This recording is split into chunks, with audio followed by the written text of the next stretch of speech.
అంతరాయతిమిరోపశాంతయే శాంతపావనమచింత్య వైభవం తం నరం వపుషి కుంజరం ముఖే మన్మహే కిమపి తుందిలం మహః.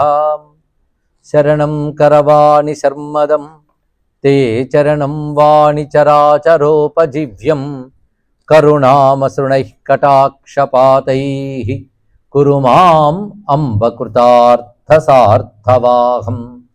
శారదా శారదాంభోజవదనా వదనాంబుజే సర్వదా సర్వదాస్మాకం సన్నిధిః సన్నిధిం క్రియాత్. విమలపటీ కమలకుటీ పుస్తక రుద్రాక్ష శస్తహస్తపుటీ కామాక్షి పక్ష్మలాక్షి కలిత విపంచీ విభాసి వైరించి. వాగర్థావివ సంపృక్తౌ వాగర్థ ప్రతిపత్తయే జగతః పితరౌ వందే పార్వతీ పరమేశ్వరౌ. గురవే సర్వలోకానాం భిషజే భవరోగిణాం నిధయే సర్వవిద్యానాం దక్షిణామూర్తయే నమః. నారాయణ సమారంభాం వ్యాసశంకరమధ్యమాం అస్మదాచార్య పర్యంతాం వందే గురుపరంపరాం. నారాయణం నమస్కృత్య నరం చైవ నరోత్తమం దేవీం సరస్వతీం వ్యాసం తతో జయముదీరయేత్. యజ్ఞేశ అచ్యుత గోవింద మాధవ అనంత కేశవ కృష్ణ విష్ణో హృషీకేశ వాసుదేవ నమోస్తుతే. శివ శివేతి శివేతి శివేతి వా భవ భవేతి భవేతి భవేతి వా హరా హరేతి హరేతి హరేతి వా భజ మనః శివమేవ నిరంతరం. నమస్తే నమస్తే మహాదేవ శంభో నమస్తే నమస్తే దయాపూర్ణ సింధో నమస్తే నమస్తే ప్రపన్నాత్మబంధో నమస్తే నమస్తే నమస్తే మహేశా. శివాయ గురవే నమః. శివాయ గురవే నమః. శివాయ గురవే నమః. శ్రీమాత్రే నమః. శ్రీమాత్రే నమః. శ్రీమాత్రే నమః. శ్రీ విష్ణురూపాయ నమః శివాయ. నమో మహద్భ్యో ఋషిభ్యో గురుభ్యో నమః. గత 4 పూట్లుగా చెప్పుకు వస్తున్న శివసహస్రనామం ఇది మహాభారతాంతర్గతమైన అనుశాసనిక పర్వంలోది. దీని శ్రీకృష్ణ పరమాత్మ ధర్మరాజు ప్రశ్న మేరకు భీష్ముని కోరిక మేరకు తాను ఉపదేశిస్తూ ఉన్నాడు. తాను ఏ విధంగా దీన్ని గ్రహించాడో తెలియజేస్తూ, నేను ఉపమన్యువు దగ్గర దీన్ని గ్రహించాను, ఉపమన్యుకుడిది పరంపరగా వచ్చిందని తెలియజేస్తూ ఈ నామముల యొక్క వైశిష్ట్యము మహిమ ఇత్యాదులను ప్రస్తావించి ఆ నామముల్లో ఉదయం కొన్ని నామలు చెప్పుకున్నాం. గణకర్త గణపతి దిగ్వాసాహ కామయేవచ మంత్రవిత్ పరమో మంత్ర సర్వభావకరో హరహ. ఇక్కడ మంత్రవిత్ అంటే మంత్రములన్నీ తెలిసినవాడు అతడు. సర్వమంత్రములు పరమేశ్వరుని నుంచి వచ్చాయి. ఇక్కడ సాధారణంగా అందరికీ శివుడు పంచముఖుడని తెలుసు కదా. సద్యోజాత వామదేవ అఘోర తత్పురుష ఈశాన అని 5 వదనాలు ఉంటాయి. 5 వదనాలు 4 దిక్కులు చూస్తూ 4 పైన 1 ఈశాన వదనం ఉంటుంది. మంత్రములన్నీ కూడా ఈ 5 వదనాల్లోనే వచ్చాయి. ఎందుకంటే సర్వమంత్రములు ఆమ్నాయములు అని చెప్పబడుతూ మంత్రశాస్త్రములందు చెప్పబడుతున్నాయి. అది శైవ మంత్రములు కానీ శాక్తేయ మంత్రములు కానీ విష్ణు మంత్రములు కానీ సర్వమంత్రములు ఈ 5 ఆమ్నాయాల్లో ఉంటాయి. పూర్వామ్నాయం, దక్షిణామ్నాయం, పశ్చిమామ్నాయం, ఉత్తరామ్నాయం, ఊర్ధ్వామ్నాయం అంటూ 5 ఆమ్నాయములు.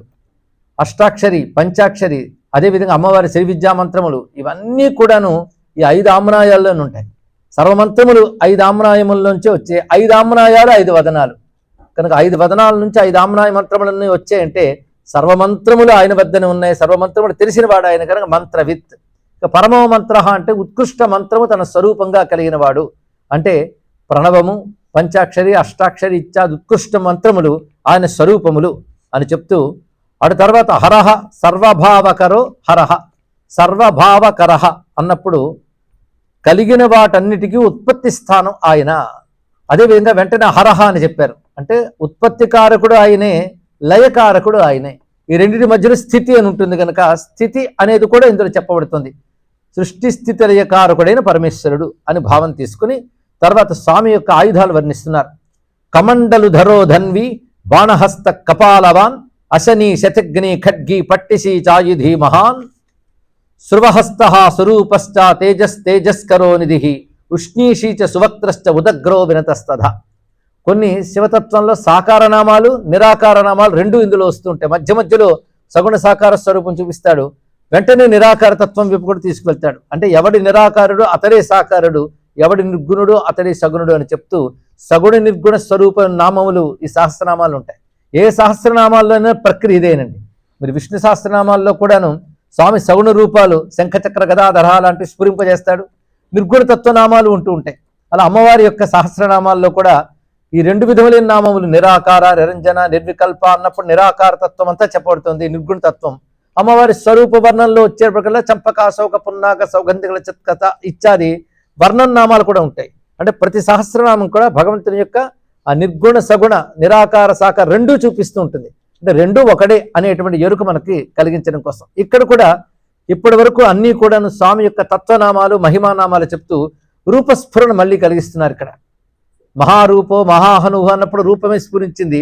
ఇప్పుడు కూడా స్వామి ఆయుధాలు వరుసగా కమండలువు ధరించినవాడు, ధనుస్సు దాల్చినవాడు, బాణము పట్టుకున్నవాడు, కపాలాన్ని ధరించాడు. కపాలం అనే మాటకు మనం పుర్రే అని చెప్తే కపాలం అనే మాటకు పుర్రె అనే మాత్రమే కాకుండా యజ్ఞపాత్ర అని కూడా అర్థం ఉందండి కపాల శబ్దానికి.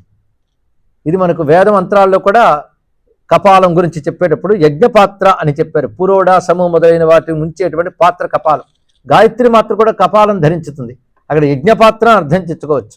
కాదండి కపాలం అంటే పుర్రెను కూడా అర్థం ఉంది కదా అంటే, ఒకప్పుడు శివుడు బ్రహ్మ కపాలాన్ని పట్టుకున్నాడు కానీ కపాలధారి అంటే కపాలం అంటే పుర్రె అంటే అబ్బో భయం అండి అని మనం పుర్రెతోనే అంటూ ఉంటాం. అందరికీ పుర్రె ఉంటుంది కదండి. ఇక్కడ ఆ పుర్రె ఉంది కానీ పుర్రెలో జ్ఞానరూపమైన చైతన్యం ఉంది కదా, అంటే పుర్రెని చైతన్యం ధరించట్లేదు, చైతన్యం పుర్రెని ధరించింది. అందుకే చైతన్య స్వరూపుడైన శివుని చేతులు కపాలం ఉండడం అంటే సర్వబుద్ధి శాసకుడు, సర్వ జ్ఞానేంద్రియ నియామకుడు అని అర్థం. ఎందుకంటే కపాలం అంతా జ్ఞానేంద్రియ స్థానం, దాన్ని నిర్వహించేవాడు ఆయన. అందుకే కపాలవాన్ అన్నప్పుడు యజ్ఞపాత్ర ధరించిన వాడు, అదేవిధంగా కపాలము దాల్చిన వాడన్న భావం కూడా తీసుకోవచ్చు. అశని శతగ్ని ఖడ్గి పట్టిసి ఇవన్నీ ఆయుధములు, ఆయుధ విశేషాలు ఇవన్నీ దాల్చి ఉన్నాడు. అంతేకాదు శృవహస్త అనే దానితో ఆయుధాల వర్ణన పూర్తవుతుంది. శృవము అంటే యజ్ఞపాత్ర, అది కూడా యజ్ఞంలో ఆహుతి ఇచ్చేది. కనుక కమండలువు, బాణము, కపాలము ఇత్యాదుల్లో యుద్ధం చేసే ఆయుధాలు ఉన్నాయి, యజ్ఞ సంబంధమైనటువంటి పరికరాలు కూడా చెప్పబడుతున్నాయి. అంటే యజ్ఞస్వరూపుడే ఉన్నవాడు ఆయన, అదేవిధంగా దుష్ట సంహారం చేసేవాడు కూడా ఆయనే. ఆయుధాలు దాల్చి ఉన్నటువంటి వాడు. ఆయుధాలన్నింటినీ ఇక్కడ వర్ణించారు. పైగా ఆయుధములకు నమస్కారం మనకి రుద్ర మంత్రాల్లో చాలా చోట్ల నీ ఆయుధాలకు నమస్కారం, ఆయుధాలు దాల్చిన వారికి నమస్కారం అంటున్నారంటే జగత్తును నిర్వహించడం కోసం పరమేశ్వరుడు తన లీలాశక్తిని ఆయుధాలుగా ధరిస్తాడు. అంతేగాని ఆయుధాలు జడములు కావు, లీలాశక్తి స్వరూపాలు. అందుకే ఆయుధాలకు కూడా నమస్కారం చేసుకుంటూ సురూపశ్చ ఇన్ని ఆయుధాలు దాల్చిన వాడు స్వరూపం, మంగళకరమైన రూపం. సు అంటే మంగళము. ఎందుకు రూపం ధరించాడంటే మంగళం కలిగించడానికి అటువంటి దివ్య రూపం ధరించాడు. పైగా ఆయన తేజస్వరూపుడు, తేజస్సును కలిగించువాడు కూడా. తాను స్వయంగా తేజస్వరూపుడై సృష్టిలో అనేక తేజస్సును కలిగిస్తున్నవాడు ఆయన. అందుకే జ్యోతిషామపి యజ్యోతిహి అని ఉపనిషత్తు చెప్తున్నది. జ్యోతిషులకు కూడా జ్యోతిష్ అతడు. కానీ జ్యోతిర్మయములైన సూర్యచంద్రాదులకు కూడా ప్రకాశం ఇస్తున్న మహాజ్యోతి. అందుకే శివుడి జ్యోతి అంటే శివుడైనా చెప్పుకోవాలండి. అందుకే ఆ లింగమునకు కూడా జ్యోతిర్లింగం అని పేరు వ్యవహరిస్తున్నాం. నిధిహి అనే మాట మనకి నిన్ననే మనం చెప్పుకున్నాక నువ్వు వ్యాఖ్యానించనక్కర్లేదు. ఉష్ణీషీచ సువక్త్రశ్చ, పైగా అన్న ఆయుధాలు ధరించుకున్నాడు, శిరస్సు పై తలపాగా చుట్టుకున్నట్ట. ఆ తలపాగా చుట్టుకోవడం కూడా ఒక రాజలాంఛనం. కానీ ఉష్ణీషీచ అంటే అటువంటి ఉష్ణీషము దాల్చిన వాడు. సువక్త్రశ్చ చక్కని వక్త్రము కలవాడు, అంటే ముఖం చక్కటి ముఖం కలిగిన వాడు. ఇక వక్త్రము అంటే మాట్లాడే స్థానం అంటే నోరు అని అర్థం. ఆయన సువక్త్రుడు, మంచి వక్త్రమట. ఎందుకంటే ఆ వక్త్రం నుంచే సర్వ వేదాది శాస్త్రములు వచ్చాయి. ఇందాక ఆమ్నాయ మంత్రములని చెప్పుకున్నాం, 5 ముఖాలులోంచి వచ్చాయి కదా మంత్రములన్నీ కూడా. అందుకే సువక్త్రశ్చ అనే మాట సరిపోతుంది ఇక్కడ. ఉష్ణీషి అన్న మాటకి రుద్రంలో నముష్ణీషినే గిరిచరాయ కులుంచానాం పతయే నమః అనే మంత్రం కూడా మనకి ఆధారంగా కనబడుతుంది. ఒక ఉదగ్రహ, ఉదగ్రహ అంటే మహాబలస్వరూపమైనటువంటి వాడు. ఒక వినతః, వినతః అన్నప్పుడు వంగినవాడు, వినయం కలవాడు అని అర్థం. శివుడు వినయం కలవాడు అంటే ఆయన ఎవరి దగ్గర తల ఉంచుతాడండి? ఎవరి దగ్గర తల ఉంచరు కదా. అంటే వంగుట అంటే అర్థం ఏంటంటే, ఒక చెట్టు నిండా పళ్ళు ఉన్నాయనుకోండి, అది మనం అందుకోవాలంటే కష్టంగా ఉంటే ఆ కొమ్మలు వంగితే ఎలా ఉంటుంది? మనకు అందుబాటులో ఉంటాడు. కానీ వినతః అంటే భక్తులకు అందుబాటులో ఉండువాడు అని అర్థం. ఇక్కడ ఆ భావాన్ని తీసుకోవాలి. ఆయన అందుబాటులో ఉంటాడు. దీర్ఘశ్చ, ఆ స్వరూపం చూస్తే మహాదీర్ఘదేహంగా ఉన్నట్ట.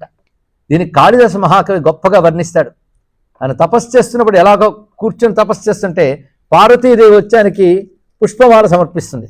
అప్పుడు ఆయన ఎలా వంగుతాడో వర్ణిస్తూ, ఆయన కూర్చొని వంగినప్పుడు కూడా ఎంత దీర్ఘంగా కనబడుతున్నాడో. ఉన్నమితోర్ధ్వకాయుడై అని జంఝాల పాపయ్య శాస్త్రి గారు అక్కడ వర్ణిస్తారు. ఆమె అది అందిస్తుంటే అందుకుంటున్నట్ట. అందము చిందిపోవ చెవి అందలి చందవ జారుచుండ పూలందుకొనుండటంచు సుమనోంజలి ముందుకు చాచి శైలరా నందన వంగే చెంగున అనంగుని చాపము వంగే వంగె బాలేందు ధరుండు కాన్కలు గ్రహింపగా ఉన్నమితోర్ధ్వకాయుడై అని వర్ణించారు. అది ఆయన దీర్ఘ శరీరం, కూర్చున్నవాడే ఆ విధంగా ఉండి అలా వంగి అందుకుంటున్నాడని వర్ణించారు. అలాంటి దీర్ఘదేహాన్ని మనం ఇక్కడ ధ్యానిస్తున్నాం. దీర్ఘశ్చ హరికేశశ్చ, హరికేశాయోపవీతినే పుష్టానాం పతయే నమః. అదేవిధంగా నమో వృక్షేభ్యో హరికేశేభ్య అంటూ హరికేశ్ శబ్దం మనకు వేదములందు కనబడుతున్నది. ఇక్కడ హరికేశుడు అంటే ఆకుపచ్చని కేశములు కలవాడు.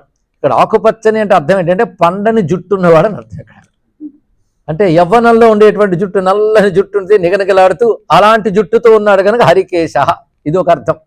కానీ వైదిక భాషలో హరికేశ అంటే హరికేశ, హరి అంటే హరించున్నది, అదేవిధంగా హర్షము కలిగించున్నది కూడా అర్థం ఉంది.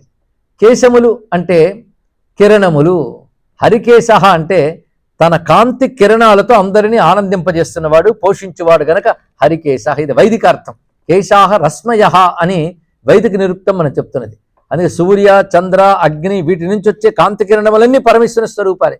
అందుకే తేజస్కరహ అని ముందు నామని చెప్పుకున్నాం గనక తేజస్వరూపుడైన ఆయన నుంచే సూర్యచంద్రాదులు కూడా కాంతులు గ్రహించి లోకాన్ని పోషిస్తున్నారు. లోకాన్ని ఆ విధంగా ఆనందింపజేసేటటువంటి కేశములు కలవాడు గనక హరికేశ అని నామం చెప్తూ సుతీర్థ అని చెప్పారు. గొప్ప తీర్థస్వరూపుడు. తీర్థము అంటే అర్థం ఏంటంటే తరింపజేసేదాన్ని తీర్థము అంటారు. ఇది సాధారణంగా శాస్త్ర భాషలో గురువుకి తీర్థ శబ్దం వాడతారండి. గురువు తీర్థస్వరూపుట. తీర్థము అంటే గురువుని ఆశ్రయిస్తే మనం తరిస్తాం. అలా తరింపజేసేవాడు కనుక సుతీర్థుడు. అందుకే భారతీ తీర్థస్వామి వారు అంటున్నాం కదా జగద్గురువుల్ని. తీర్థ శబ్దం గురువు అనే శబ్దాన్ని తెలియజేస్తుండేది. ఎటువంటి తీర్థుడు అంటే సుతీర్థ అన్నారు. చక్కని తీర్థస్వరూపుడు అంటే గురువులకు గురువు ఆయన పరమేశ్వరుడు. శివాయ గురవే నమః అంటున్నాం కనుక సుతీర్థ. తర్వాత కృష్ణ. చూసారా కృష్ణనామం వచ్చింది. శివనామాల మధ్యలో కృష్ణనామం వస్తుంది. అదేమిటో విష్ణునామాల మధ్యలో శివనామం వస్తుంది. ఎంత శివశాస్త్రంలో శివనామం ఒకేసారి వస్తుంది, కానీ విష్ణు శాస్త్రంలో 2 మార్లు వస్తుంది శివనామం. సర్వ శివస్థాను దగ్గర వస్తుంది, క్షేమకృత్ శివ వస్తుంది. అది కాక మళ్ళీ సంభవో భావనో భర్త అక్కడ వచ్చి స్వయంభూ శంభురాదిత్య వస్తుంది. రుద్రో బహుశిరా బభ్రు, ఎన్ని చోట్ల శిపివిష్ట, ఎన్నో శివనామాలు విష్ణు సహస్రనామాలు కనబడతాయి. విష్ణునామాలు శివసహస్రనామాల్లో కనబడుతున్నాయి. కానీ అది చదివిన వాళ్ళు ఇది చదివిన, ఇది చదివిన వాళ్ళు అది చదివిన, 2 కనబడుతుంటాయి. అంటే శివుడిని పట్టుకున్నా విష్ణువుని పట్టుకున్నాం, విష్ణువుని పట్టుకున్నా శివుడిని పట్టుకున్నాం. ఇది తెలుసుకుని 2 పట్టుకుంటే చాలా మంచిది. కనుక సుతీర్థ కృష్ణ అన్నారు. కృష్ణ అంటే నల్లని వాడు అంటాం, కానీ శివుడు ఎప్పుడు తెల్లగా ఉంటాడు. మన బొమ్మలు వేసేవాళ్ళు నీల రంగు పూసేస్తారు, కానీ శివుడు తెల్లని వాడైనా. మరి ఆయన కృష్ణ అన్నారు అంటే కృష్ణుడికి అభిన్నుడు అర్థం తీసుకోవచ్చు. కానీ ఇంకొక అర్థం కృష్ణ అంటే కృషిర్భూవాతకో శబ్ద నశ్చ నిర్వాణవాచకా అని వైదిక అర్థం ఉంది. కృష్ణ, కృష్ అంటే ఉండుట అని అర్థంట. నా అంటే ఆనందం. ఏ ఆనందం? చిదానందం.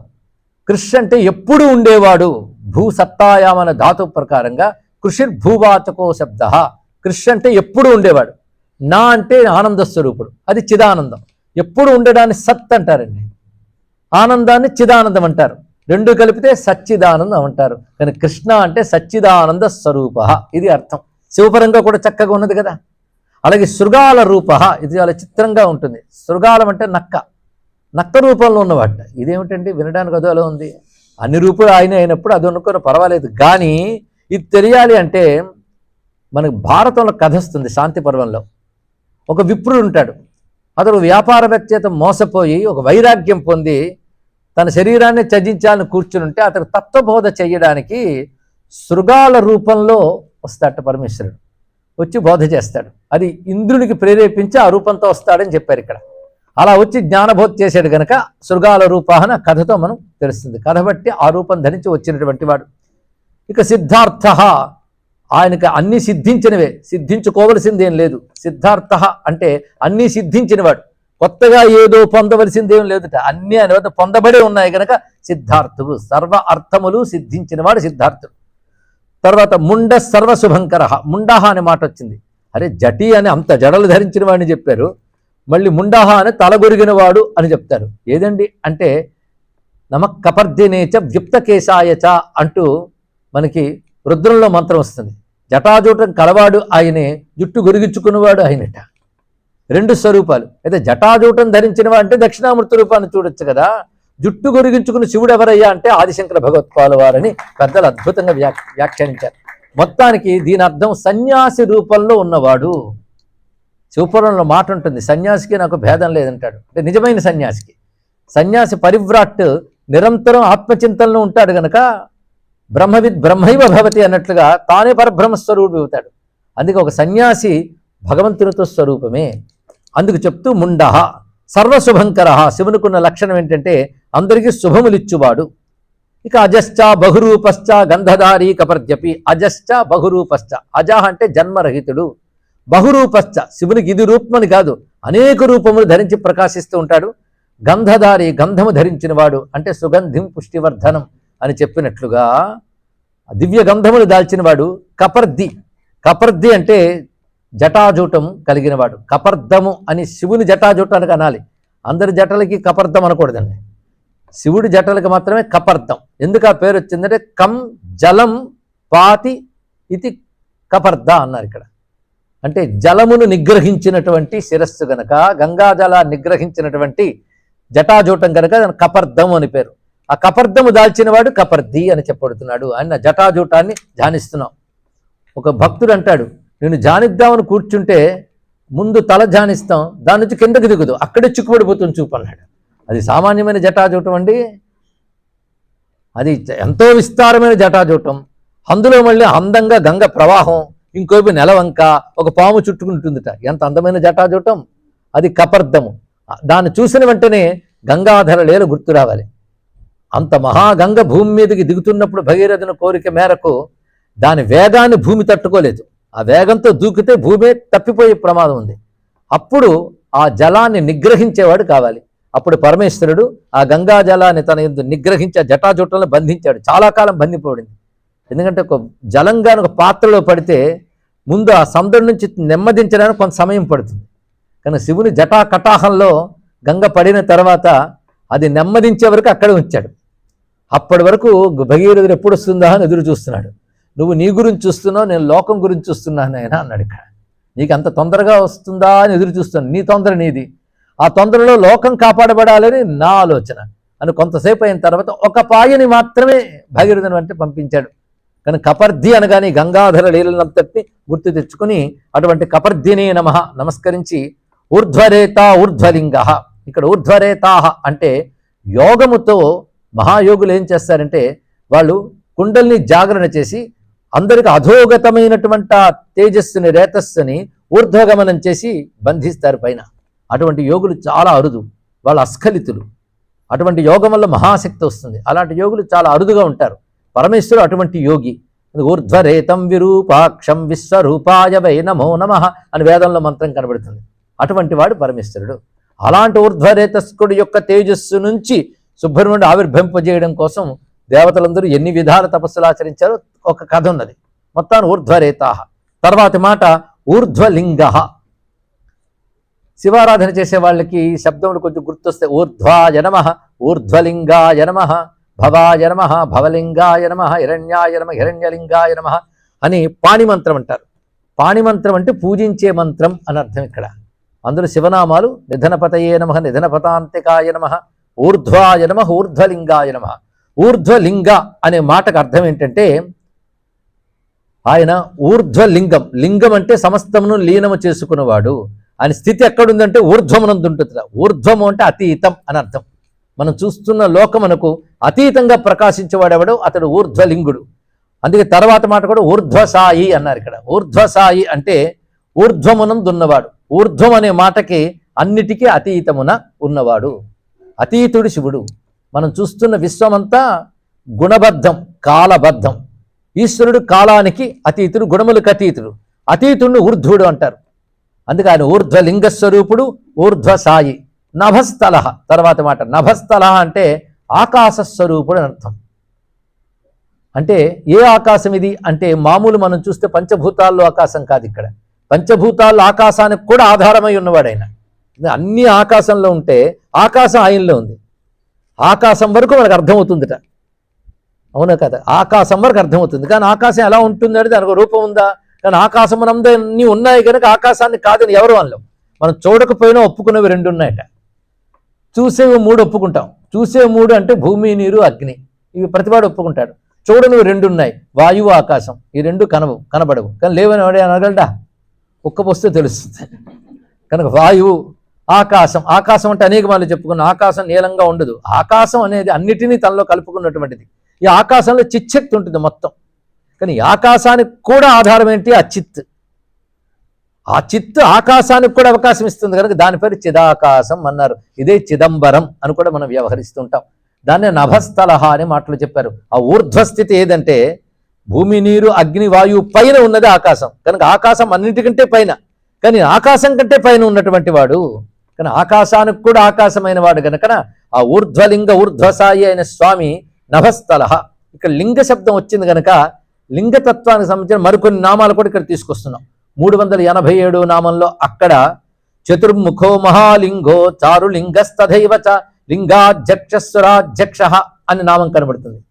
అదేవిధంగా విశ్వక్షేత్రం ప్రజాబీజం లింగం లింగమాజ్యస్తు నిర్గమ అని ఒక నామం ఉంది. 916వ నామం. అవి ఇక్కడ ఎందుకు తెస్తున్నామంటే లింగ శబ్దమైన నామాలన్నీ ఒక దగ్గరికి తెచ్చి చూస్తున్నాం. శివుని లింగరూపుడుగా ఆరాధిస్తుంటాం. అదే మహాలింగ అనే మాట ఉంది. చారులింగ. చారులింగ అంటే చాలా అందమైనటువంటి లింగస్వరూపుడు. అదేవిధంగా లింగాధ్యక్ష, లింగములకు అధ్యక్షుడు అయినటువంటి వాడు. విశ్వక్షేత్రం ప్రజాబీజం, విశ్వమునకు క్షేత్రమైన వాడు, జీవులకు బీజమైన వాడు అయిన లింగం. ఇది ఆజ్యం మొట్టమొదటి ఉంచింది. ఇక్కడ లింగతత్వ పరిశీలన మనం చేస్తాం. శివలింగారాధన అనగానే చాలామంది సరిగ్గా అర్థం చేసుకునే ప్రయత్నం చేయకుండా లింగం అనగానే అది సభలో చెప్పడానికి వీలు లేనటువంటి ఒకనొక అవయవ వర్ణనని భావిస్తుంటారు. పాశ్చాత్యులు కూడా ఇటువంటి అర్థాలే చెప్పి హిందూ మతాన్ని యావగించడం చేశారు. మొట్టమొదటి స్వామి వివేకానంద ఇక్కడికి వచ్చినప్పుడు ఈ లింగారాధన అనేది చాలా జుగుప్సగా ఉంటుంది, ఎందుకు చేస్తారని, నీకేం తెలుసు లింగం గురించి అని అప్పటికప్పుడు ఆయన ఒక అర్థం చెప్పాడంటే యజ్ఞములో పెట్టిన యూపస్తంభం ఏదైతుందో దాన్ని మేము లింగముగా చెప్తాం ఒక అర్థం చెప్పారు. అప్పటికది సరిపోయింది. కానీ లింగతత్వ వివేచన చేస్తే అద్భుతమైన విషయాలు బయటకు వస్తాయి. ఈ వివేచన కేవలం శాస్త్ర ప్రమాణాలు చాలు, మనకి ఎక్కడికో వెళ్ళి అన్వయించనక్కర్లేదు. లింగం గురించి శివపురాణాది గ్రంథాల్లో, ఆగమాల్లో, వేదములందు కూడా కనబడుతుంది లింగతత్వం. లింగం అనే మాటకి అర్థం చెప్తూ వ్యాసుడితో సనత్కుమారుల వారు చెప్తారు. సనత్కుమారుడు చెప్తాడు, నాకు ఈ విద్య నందికేశ్వరుడు బోధించాడన్నారు. అంటే శివధర్మమునకు ఆచార్యుడు నందికేశ్వరుడు. నందికేశ్వరుడి నుంచి క్రమంగా సనత్కుమారుడు, వ్యాసుడు మొదలైన వారందరూ శివజ్ఞానాన్ని పొందారు. అప్పుడు లింగముగా శివుణ్ణి ఆరాధిస్తారు. ఎందుకు? విగ్రహముగా, లింగముగా రెండిటిగా శివుణ్ణి ఆరాధిస్తున్నాం. ఏమిటి ప్రత్యేకత? శివునికి మాత్రమే ఈ ప్రత్యేకత ఏమిటి అంటే అప్పుడు ఒక అద్భుతమైన విషయాన్ని చెప్తారు సనత్కుమారుల వారు. నందికేశ్వరుడు చెప్పింది సకల, నిష్కళ అని రెండు తత్వములు ఉంటాయని చెప్పాడు. సకల, నిష్కళ. సకలము అంటే పార్ట్స్తో ఉన్నటువంటిది, అంటే అవయవాలతో ఉన్నదాన్ని సకలము అంటారు. ఇక్కడ కాలు, ముక్కు, చెవి ఇత్యాదులు ఉన్నదాన్ని సకలము అంటారు. ఇలా విభాగాలు లేకుండా ఉన్న పూర్ణతత్వాన్ని నిష్కలం అంటారు. ఇక్కడ సకలంకి ఎప్పుడు పరిమితులు ఉంటాయి, నిష్కలం అంటే అపరిమితం, అనంతం. కానీ అనంతమైన నిష్కల తత్వానికి సంకేతమే లింగ ఆరాధన. సకల తత్వమే వివిధ రూపాలతో ఉంటుంది. కానీ సకలములు అనేకం ఉంటాయి. దక్షిణామూర్తి రూపం ఉండొచ్చు, మృత్యుంజయ స్వరూపం ఉండొచ్చు, అర్ధనారీ స్వరూపం ఉండొచ్చు, నటరాజ రూపం ఉండొచ్చు. ఇవన్నిటినీ సకల రూపములు అంటారు. నిష్కలం ఎప్పుడూ ఒకటే. నిష్కలం శుద్ధమైన పరబ్రహ్మమును తెలియజేస్తుంది. కనుక పరమేశ్వరుడు ఆ శుద్ధమైన బ్రహ్మముగా కరచరణాది అవయవములు లేని ఒక నిరాకార తత్వముగా ప్రకాశిస్తుంటాడు. దానికి సంకేతమే లింగము అన్నారు ఇక్కడ. అయితే సృష్టికి పూర్వం నిరాకారమే ఉంది. ఆయన నుంచి పంచభూతాలతో కూడా జగత్తంతా వచ్చింది. కానీ నిరాకారం సాకారం ఈ రెండిటికి మధ్యలో ఉంటుందంటే లింగం అంటే. లింగం నిరాకారం అని ఎలా అంటాం? దానికి ఒక ఆకారం ఉంది కదా అంటే అది ఆకారం కాని ఆకారమయ్యా అన్నాడు ఇక్కడ. దానికి ఒక మాట ఉంది శాస్త్రంలో, అరూప రూపం అన్నారు ఇక్కడ. రూపము కాని రూపముట. కనుక లింగతత్వం ఎంత గొప్పది అంటే ఎప్పుడైనా సరే ఒక శక్తి ప్రారంభమైనప్పుడు అదేదో వృత్తాకారంలో ఉంటుంది. ఇది ఆలోచించవలసిన అంశం. సూర్యుడు ఎలా ఉంటాడు? వృత్తము బింబాకారమే. అలాగే బిందువు వృత్తము. వృత్తం ఇన్ఫినిటీకి సంకేతం, అనంతత్వానికి సంకేతం. శివుడి యొక్క అనంతతత్వం ఏదైతుందో అది లింగ రూపంలో వ్యక్తమైంది. కానీ లింగం అంటే ఆది మధ్య అంతరహితమైన తత్వమే లింగము. ఇది ముందు మనకు తెలిస్తే ఎవరితో వారికి ఆన్సర్ చేయగలం.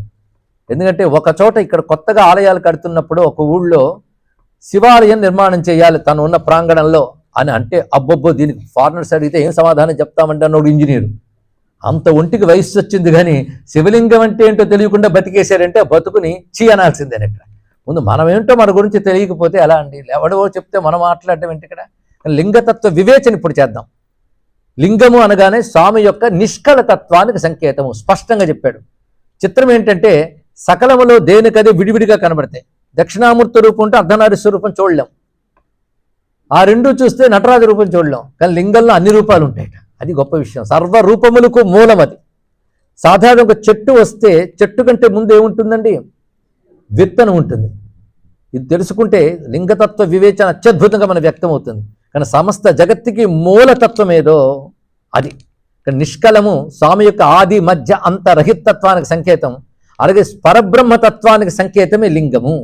కానీ నిరాకార సాకారములు రెండిటికి సంధిస్థానం ఉంటుంది. ఎందుకంటే అరూపతత్వం పరమాత్మ, రూపతత్వం ప్రపంచం. మన రూపం నుంచి అరూపానికి వెళ్ళాలి అంటే మధ్యస్థితిలో ఉన్నదాన్ని పట్టుకోవాలి. అది అరూప రూపతత్వాన్ని మనం ఉపాసిస్తున్నాం. కనుక అంత ఉత్కృష్టమైన ఆరాధన లింగారాధన. కానీ శివలింగారాధన వైశిష్ట్యం అంతా ఇంత కాదండి. అందుకే శాస్త్రములు ఏం చెప్తున్నాయంటే లోకం లింగాత్మక జ్ఞాత్వా యోర్చయేత్ శివలింగకం. లోకమంతా లింగాత్మకమని తెలుసుకుని ఎవడు శివారాధన చేస్తున్నాడో వాడు ధన్యతను పొందుతున్నాడు. ఎదురుగా మనం పెట్టుకున్న శివలింగం కేవలం రాతిదో బంగారంతో అనుకోవద్దు. ఆ శివలింగం దేన్ని తెలియజేస్తుందంటే ముందు ధ్యాన శ్లోకం అందరూ చెప్తారు కదా. శివలింగం పూజించే ముందు ధ్యాన శ్లోకం చెప్తారు. ఆ ధ్యాన శ్లోకం అర్థం తెలుసుకుంటేనే ఒళ్ళు పులకించిపోతుందండి. బ్రహ్మాండ వ్యాప్త దేహ ముందు వస్తుంది. ఏమిటది? ఆపాతాళ నభస్థలాంత భువన బ్రహ్మాండమా విస్ఫుర జ్యోతి స్ఫాటికలింగమౌళి విలసత్ పుణ్యేందు వాంతామృతై అస్తోకాపృతమేకమీశమనిశం రుద్రానువాకాన్ జపం ధ్యాయే దీప్సిత సిద్ధయే ధ్రువపదం విప్రోభిషించే శివం.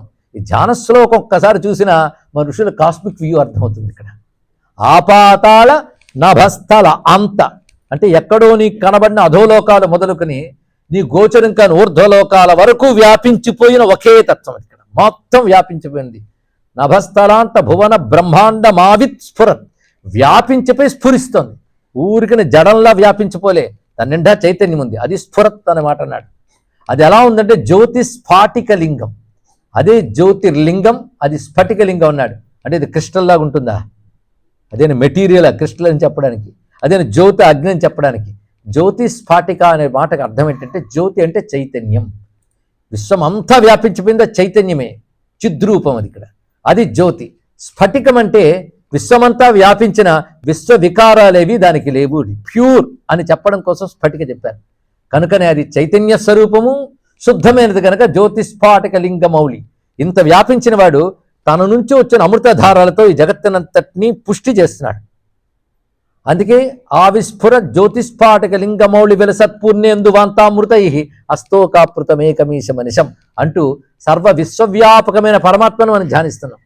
ఆయన ఎక్కడున్నాడు అంటే విశ్వమంతా వ్యాపించి ఎలా ఉన్నాడో నీ శరీరంలో ఆపాతాళ అంటే పాదాల కింద స్థలం మొదలుకొని నభస్థల అంత అంటే శిరస్సు వరకు మొత్తం వ్యాపించిన ఒక మహా చైతన్య రసప్రవాహం ఉంది.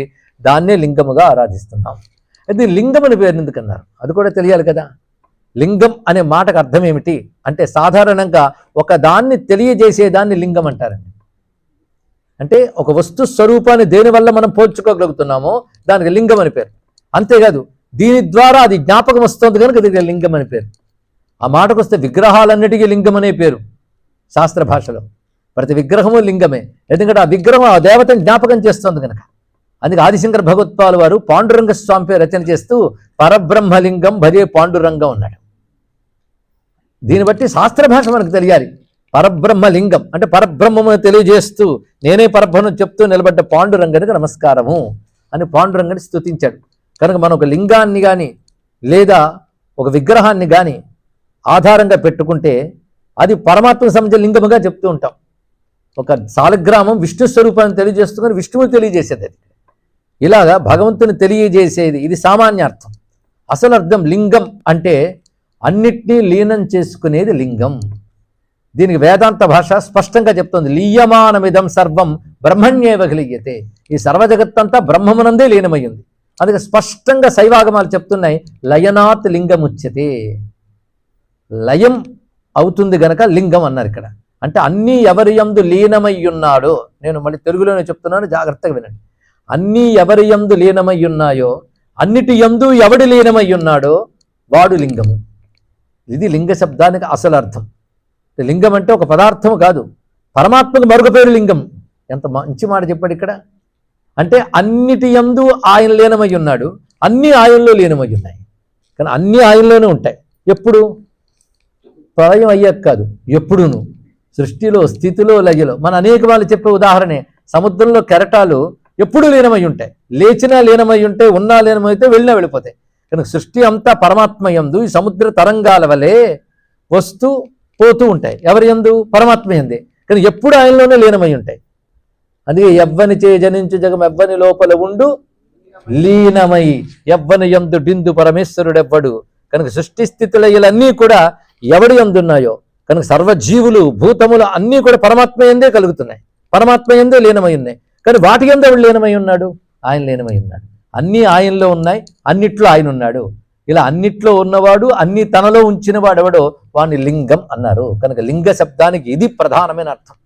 ఆ లింగం ఎలాంటిదంటే జగత్తంతా వ్యాపించి జగత్తుకు మించిపోయి కూడా ఉన్నది ఇక్కడ. అందుకే అది ఎంత ఉంటుందో చెప్పలేం. మన మెజర్మెంట్ ప్రపంచం. ప్రపంచం మెజర్మెంట్ మనం చూస్తాం, ఎంత కాదని ప్రపంచమే. కానీ పరమాత్మ ప్రపంచాన్ని మించిపోయి ఉంటాడు. త్రిపాదూర్ధ్వ ఉదయిత్ పురుష పాదో స్యేహా భవాత్ పునః. పురుషోక్తులు మీరే చదువుతున్నారు. అది పావు భాగం మాత్రమే ఈ సమస్త జగత్తుట. నువ్వు చూడగలిగి చూడలేని సమస్త ప్రపంచము పరమాత్మలో పావు భాగమే. పరమాత్మలో పావు భాగం అంటే పావు భాగం ప్రపంచాలను ఉంది, దాన్ని మించి 35 భాగం ఉందిట. సాధారణంగా 4 భాగాలుగా చెప్తాం కదా, 4 భాగాల్లో పావు భాగమే ఈ జగత్తంతా కూడా. ఈ మాట గీతలో కూడా ఏకాంశేన స్థితో జగత్ అని స్వామి చెప్పాడు. ఇక్కడ సర్వజగత్తు నాలో పావు భాగమే, నేను దాన్ని మించిపోయి ఉంటాను. కానీ త్రిపాద్ ఊర్ధ్వముదైత్ పురుష, ఇది తెలిస్తే ఊర్ధ్వలింగ ఊర్ధ్వసాయి అర్థమవుతుంది. అందుకే మీరు ఎప్పుడైనా సరే శివలింగాన్ని చూడండి, పానవట్టం మీద శివలింగం ఉంటుంది. మొత్తం శివలింగం అంతా పానవట్టంలో దూరిపోదు, ఒక పావు భాగం మాత్రమే దూరి ఉంటుంది, పైన 35 ఉంటుంది. అచ్చం పురుషోక్త కనబడుతుందేమో ఉంటుంది. ఆ ప్రకృతి పీఠముగా ఉంది, జగత్తంతా విస్తరించేది ప్రకృతి. ఆ ప్రకృతికి తగులుతున్న భాగం మాత్రమే ఉంటుంది, దానిపైన అంత ఉంటుంది. అందుకే పావు భాగమే జగత్తు, పైన అంతున్నాడు. కనుకనే నువ్వు లెక్క కట్టి ఎలా చూస్తావంటే, మన లెక్కలు 2 లెక్కలు, స్పేస్ అండ్ టైం లెక్కలు. ఎంత ఉంది అంతవరకు ఉంటుంది, ఇదే కదా మన లెక్కలన్నీ కూడా. ఎంత ఉంటుంది ఎంతవరకు ఉంటుంది, ఈ లెక్కకు అందడు ఆయన. అందులో ఉంటాడు కానీ దాన్ని మించిపోయి ఉంటాడు. కనుక భగవంతుడి గురించి 2 కాన్సెప్ట్స్ తెలుసుకోవాలి. ఆయన విశ్వవ్యాపకుడు, విశ్వాతీతుడు. అది విశ్వవ్యాపకుడు ఆయనే, విశ్వాతీతుడు ఆయనే. విశ్వమంతా నిండి ఉన్నాడు, బియాండ్ ద యూనివర్స్, విశ్వానికి అతీతుడు. బియాండ్ ద యూనివర్స్ నువ్వు మెజర్ చేయలేవు. అదే మహాలింగాన్ని ఇది అని కొరత పెట్టలేం. ఈ కథే మనకి లింగావిర్భావ ఘట్టంలో కనబడుతుంది. ఇంత తత్వం చెప్తే పట్టదు కానీ కథ చెప్తే పడుతుందండి. ఈ కథ మనకి అనేక పురాణాల్లో కనబడుతుంది. శివపురాణంలో, స్కంద పురాణంలో, కూర్మ పురాణంలో, ఒకటే చాలా చోట్ల లింగావిర్భావ ఘట్టం. ముఖ్యంగా మహాశివరాత్రి వచ్చినప్పుడు మనందరం కూడా దాన్ని స్మరించుకుంటూ ఉంటాం.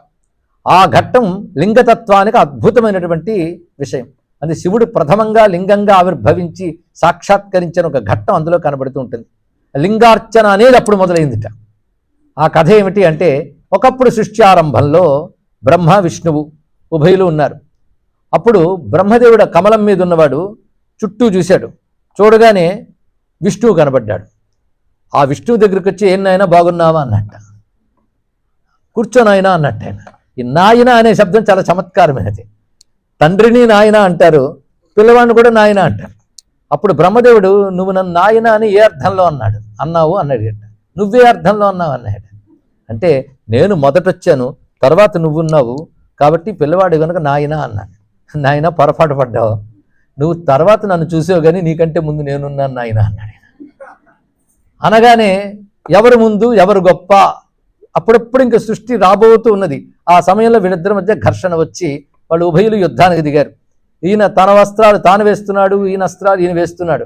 దానితో అకాల ప్రళయం వచ్చేటట్టుంది. ఇప్పుడే వస్తున్న జగత్తుకు అప్పుడే ప్రళయం ఏమిటి? కాబట్టి దేవతలందరూ వెళ్ళి ఆ పరమేశ్వరుడు ప్రార్థన చేశారు. అప్పుడు పరమేశ్వరుడు ముందుగా వారిరువురు నడుమ ఒక మహా అగ్నిస్తంభముగా ఆవిర్భవించాడు. అగ్నిస్తంభం చూడండి, ఇది లింగావిర్భావన ఘట్టం. ఇక్కడ ఎక్కడైనా అవాచ్యమైన విషయం ఒక్కటైనా ఉందో అది జుగుప్సాకరమైనది, సరిగ్గా తెలుసుకోవాలి ఇక్కడ. అప్పుడు మహాలింగం ఆవిర్భవించింది. ఆవిర్భవించగానే వీళ్ళిద్దరూ ఏం చేశారంటే, మళ్ళీ మనం ఎవరు గొప్ప తేల్చుకోవాలి, పని చేద్దాం. ఇప్పుడు ఏదో ఒక మహాలింగం వచ్చింది కదా ఈ స్తంభం, దీని యొక్క తుది మొదలు తెలుసుకునే ప్రయత్నం చేద్దాం.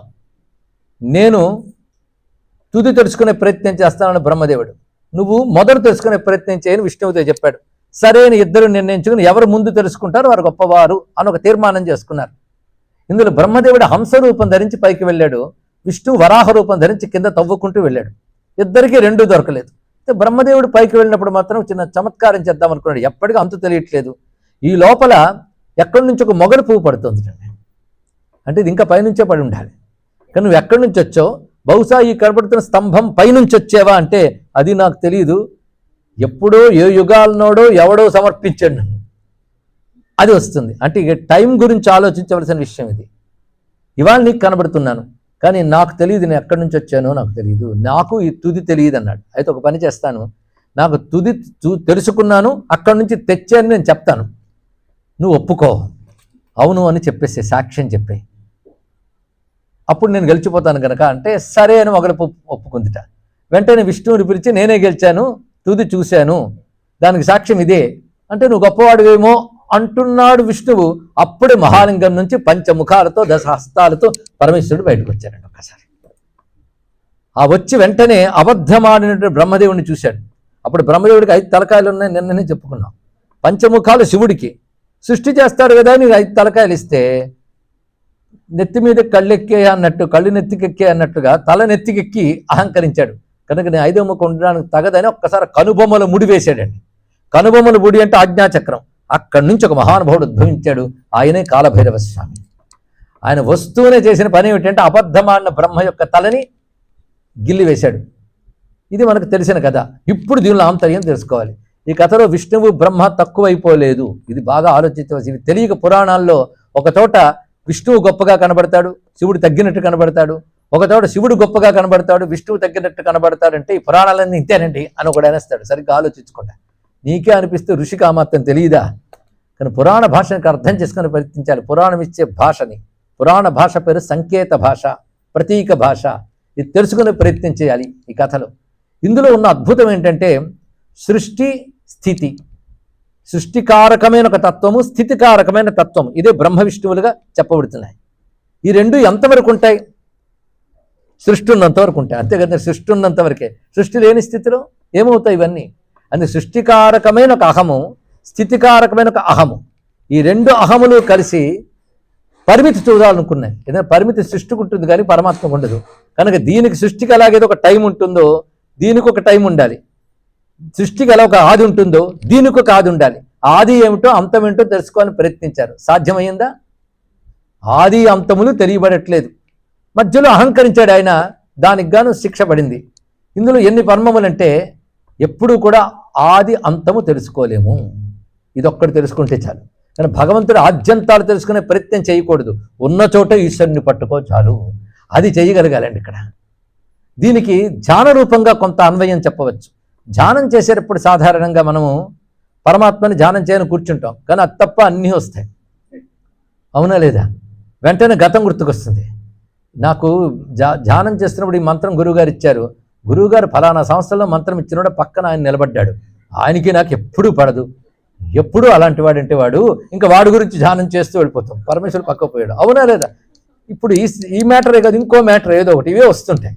తర్వాత భవిష్యత్తు కూడా వస్తుంది. ఈ మంత్ర జపం చేస్తే ఏవో సిద్ధులు వస్తాయన్నారు, ఆ సిద్ధులు వస్తే ఏం చేద్దాం, ఇంకా మంత్రం అవదు, అప్పుడు సిద్ధులు వస్తే ఏం చేద్దాం ఆలోచిస్తుంటారు. బాగా డబ్బు వచ్చింది అనుకుని దేనిలో ఇన్వెస్ట్ చేద్దాం, మావిడైతే బంగారం మీద అంటుంది, నేనైతే రియల్ ఎస్టేట్ అంటాను, ఇంకా ఆలోచన అటుపోతుంది. ఉదాహరణకి చెప్పిన ఇవే అంటే ఒక్కటి తెలుస్తుంది, అయితే గతం కోసం వెళ్ళిపోతుంది, లేకపోతే భవిష్యత్తు కోసం వెళుతుంది. అయితే మన వాళ్ళు మాట అంటారు, గతాన్ని తవ్వుకుంటూ వెళ్ళారంటారు. ఇక్కడ గతం తవ్వుకుంటున్నాడు అంటే డిగ్గింగ్, గతం వైపు డిగ్గింగే. అలాగే భవిష్యత్తు మీద ఊహలు ఆశలు రెక్కలేసుకుని ఎగురుతూ ఉంటాం. అందుకే పైన తెలుసుకోవడానికి హంస రూపంలో ఆయన వెళ్ళాడు, కింద వెళ్ళడానికి తవ్వుకు వెళ్ళే వరాహ రూపంలో ఈయన వెళ్ళాడు అంటే తత్వం అదండి ఇక్కడ.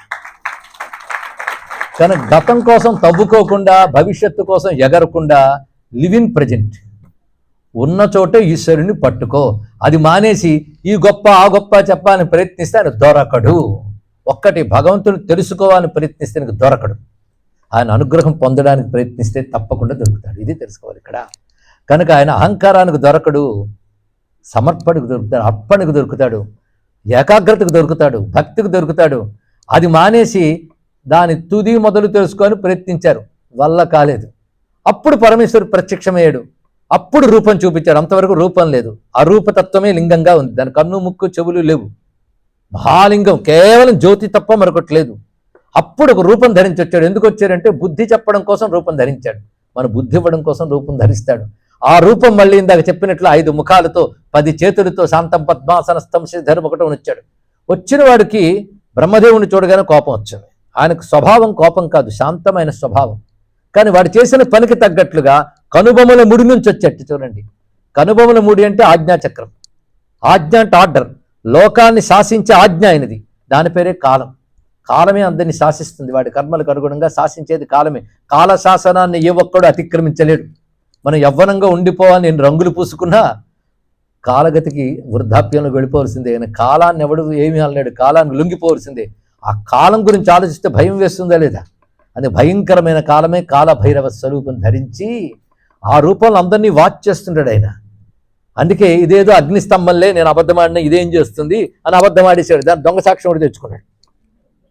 కానీ సర్వం గమనిస్తున్నాడు పరమేశ్వరుడు. అక్కడే గమనిస్తున్నాను చెప్పడానికి ఒక్కసారి రూపం స్వీకరించి వచ్చాడు, వచ్చి బుద్ధి చెప్పాడు.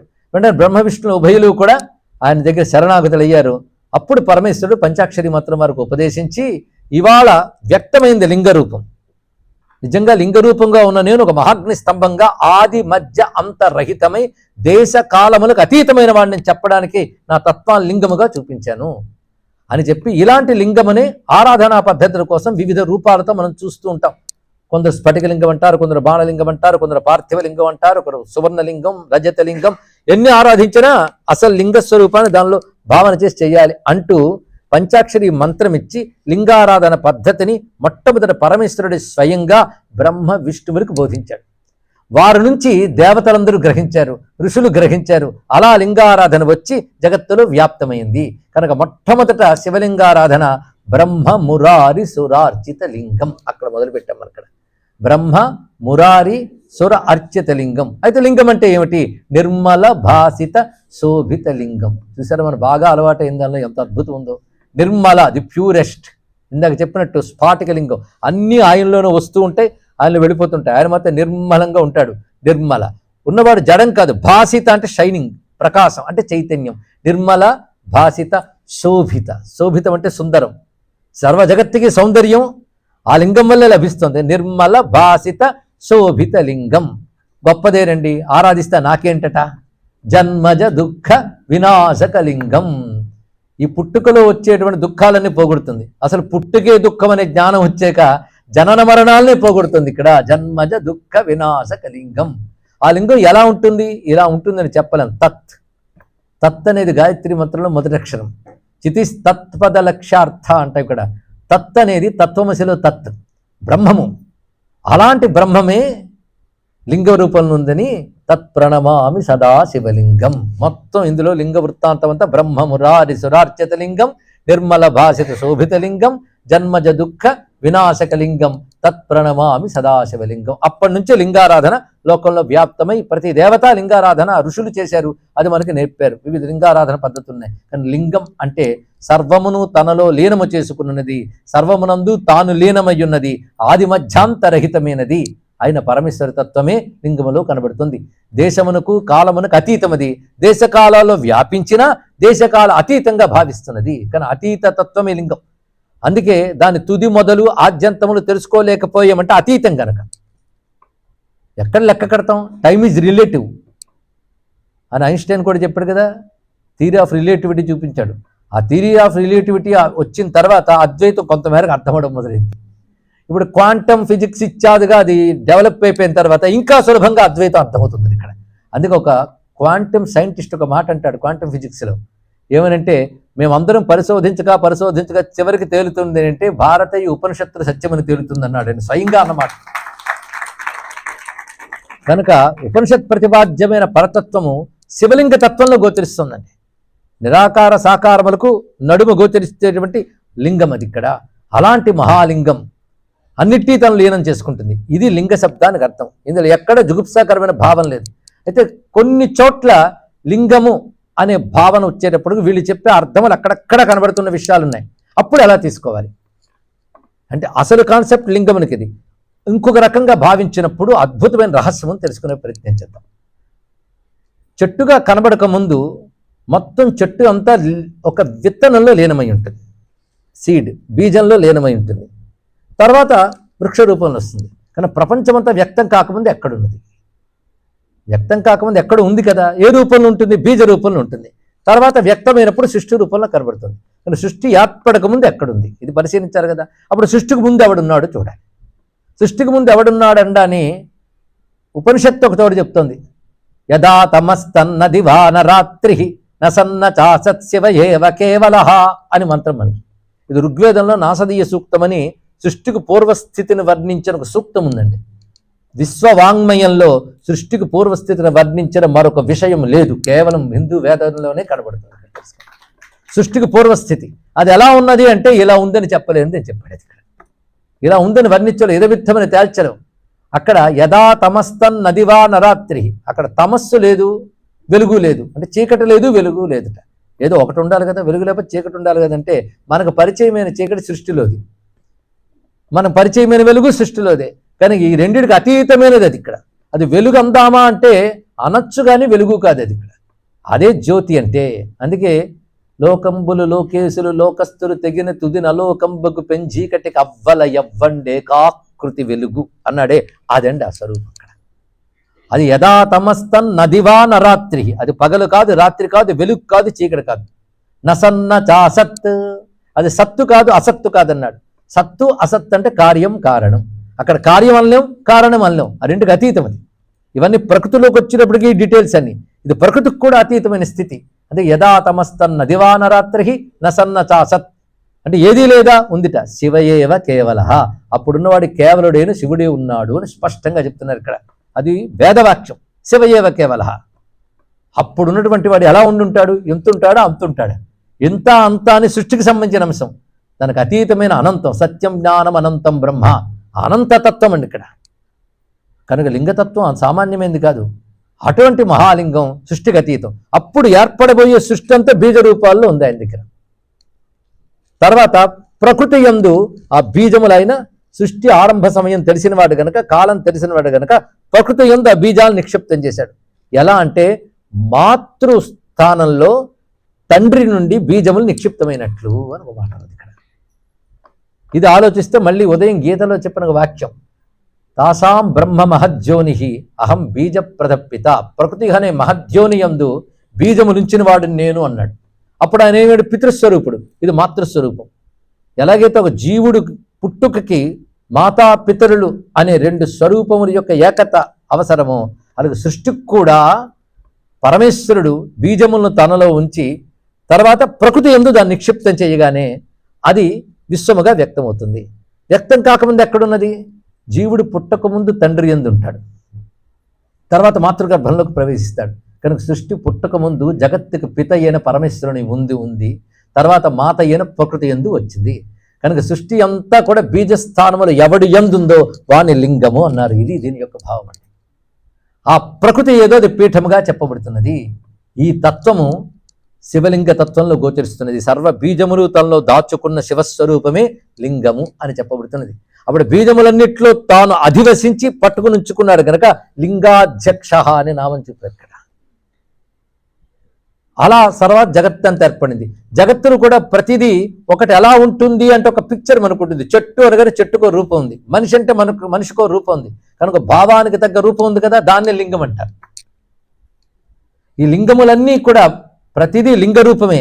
దాని యందు అధ్యక్షుడుగా ఉన్నవాడు కనుక లింగాధ్యక్ష అని చెప్పబడుతున్నది. దీన్ని బట్టి పరమేశ్వరుడు మహాలింగ స్వరూపుడు.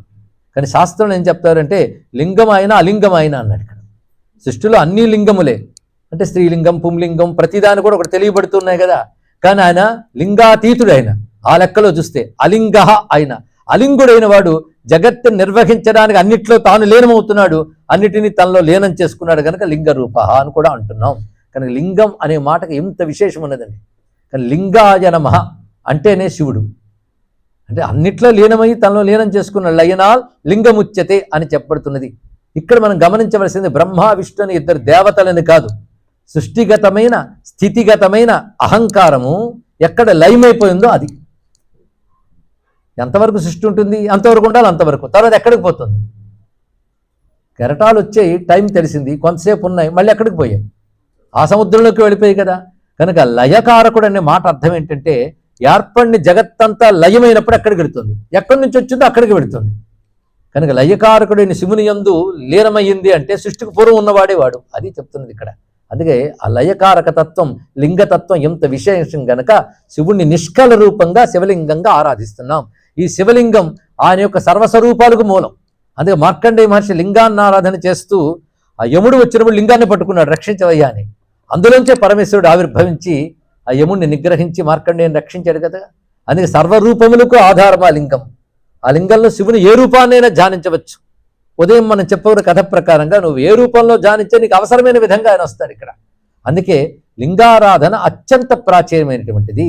లింగారాధన అంటే విమర్శించే వాళ్ళు చెప్పే తప్పుడు అర్థం కాకుండా ఎంత విశేషమైన అర్థం ఉంది. అర్థమైంది కదా. ఒకవేళ అర్థం కాలేదనుకోండి, అర్థం కానంత గొప్ప విషయం ఉంది ఇందులోని విషయం తెలిసిన చాలు ఇక్కడ. కనుక శివలింగతత్వం అంత విశేషం.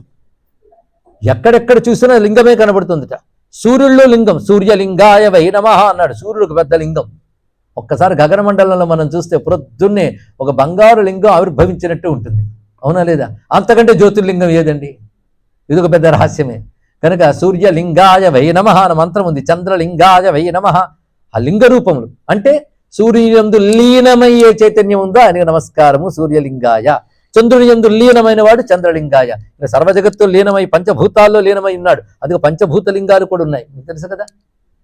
భూలింగం ఇత్యాదులు ఉన్నాయి, వాటి క్షేత్రాలు కూడా ఉన్నాయి. పంచభూత లింగాలకు ఒక్కొక్క లింగానికి ఒక్కొక్క క్షేత్రం మనం చూస్తుంటాం. భూలింగం అనగానే కాంచీపురం, జల్లింగం అనగానే జంబుకేశ్వరం, అగ్నిలింగం అనగానే అరుణాచలం, వాయులింగం అనగానే కాళహస్తీశ్వరుడు, ఆకాశలింగం అంటే చిదంబరం చెప్తున్నాం. ఇవి పంచభూతాలకి సంకేతం. ఇక్కడ ఇంకొక రహస్యం ఉన్నదండి. యోగపరంగా చూద్దాం. దానికి మరొక కోణంలో చూడాలి కదా. యోగపరంగా చూస్తే ప్రాణాయామ ప్రక్రియతోనే ప్రతివాడు ధ్యానానికి కూర్చుని పరమాత్మను పట్టుకొని ప్రయత్నం చేస్తారు కదా. ముందు ప్రాణాయామం చేస్తారు. ప్రాణాయామం చేసినప్పుడు ఉచ్ఛ్వాస నిశ్వాసాలతో కూడా నియంత్రిస్తాం. ఉచ్ఛ్వాస నిశ్వాసాలు చేసే నాడుల పేర్లు ఏమిటి? ఇడా పింగళ. మధ్యలో ఉన్నది సుషుమ్న. ఉదయం కూడా నిన్ననే ఇప్పుడు శ్మశానం అన్నప్పుడు సుషుమ్న గురించి చెప్పుకొని ఇక్కడ పనికొచ్చింది. అన్నాం తర్వాత చెప్పుకుందాం అన్నది ఇది. ఇడా పింగళ సుషుమ్న. ఈ ఉచ్ఛ్వాస నిశ్వాసాలు తీసినప్పుడు ఏం జరుగుతుందో ఆలోచించమన్నాడు. ఈ ఇడా పింగళ సంచారం ఎంతవరకు వెళుతుంది అంటే కేవలం భూమధ్యస్థానం వరకేనండి. మూలాధారం నుంచి భూమధ్యస్థానం వరకు ఉచ్ఛ్వాస నిశ్వాస రూపంలో తిరుగుతుంటుంది. ఇడా పింగళ 2, ఆ పైన మాత్రం ఒకటే తత్వం ఉంటుంది, అది సహస్రార కమలం. కనుక సుషుమ్న సహస్రారం వరకు వెళుతుంది. ఇడా పింగళలు ఈ పక్కనుంటే ఇక్కడికి పూర్తి అయిపోతాయి. కానీ సుషుమ్న స్వరూపం ఎక్కడి వరకు ఉందంటే సహస్రారం వరకు అని శరీర పరిమితులు చెప్తాం. కానీ సుషుమ్న కొలత అనంతంట. మనం శరీరంతో ఉన్నాం కనుక శరీరం మెజర్మెంట్లో చెప్పుకుంటాం, కానీ ఆ సుషుమ్న యొక్క శక్తి అనంతంతో కనెక్ట్ అయ్యింది ఎప్పుడు కూడా. అందుకే ఇడా పింగళలు ఎంతవరకు వెళ్తాయంటే మూలాధారం నుంచి ఆజ్ఞాచక్రం వరకు మాత్రమే, తర్వాత అంతా ఒకటే.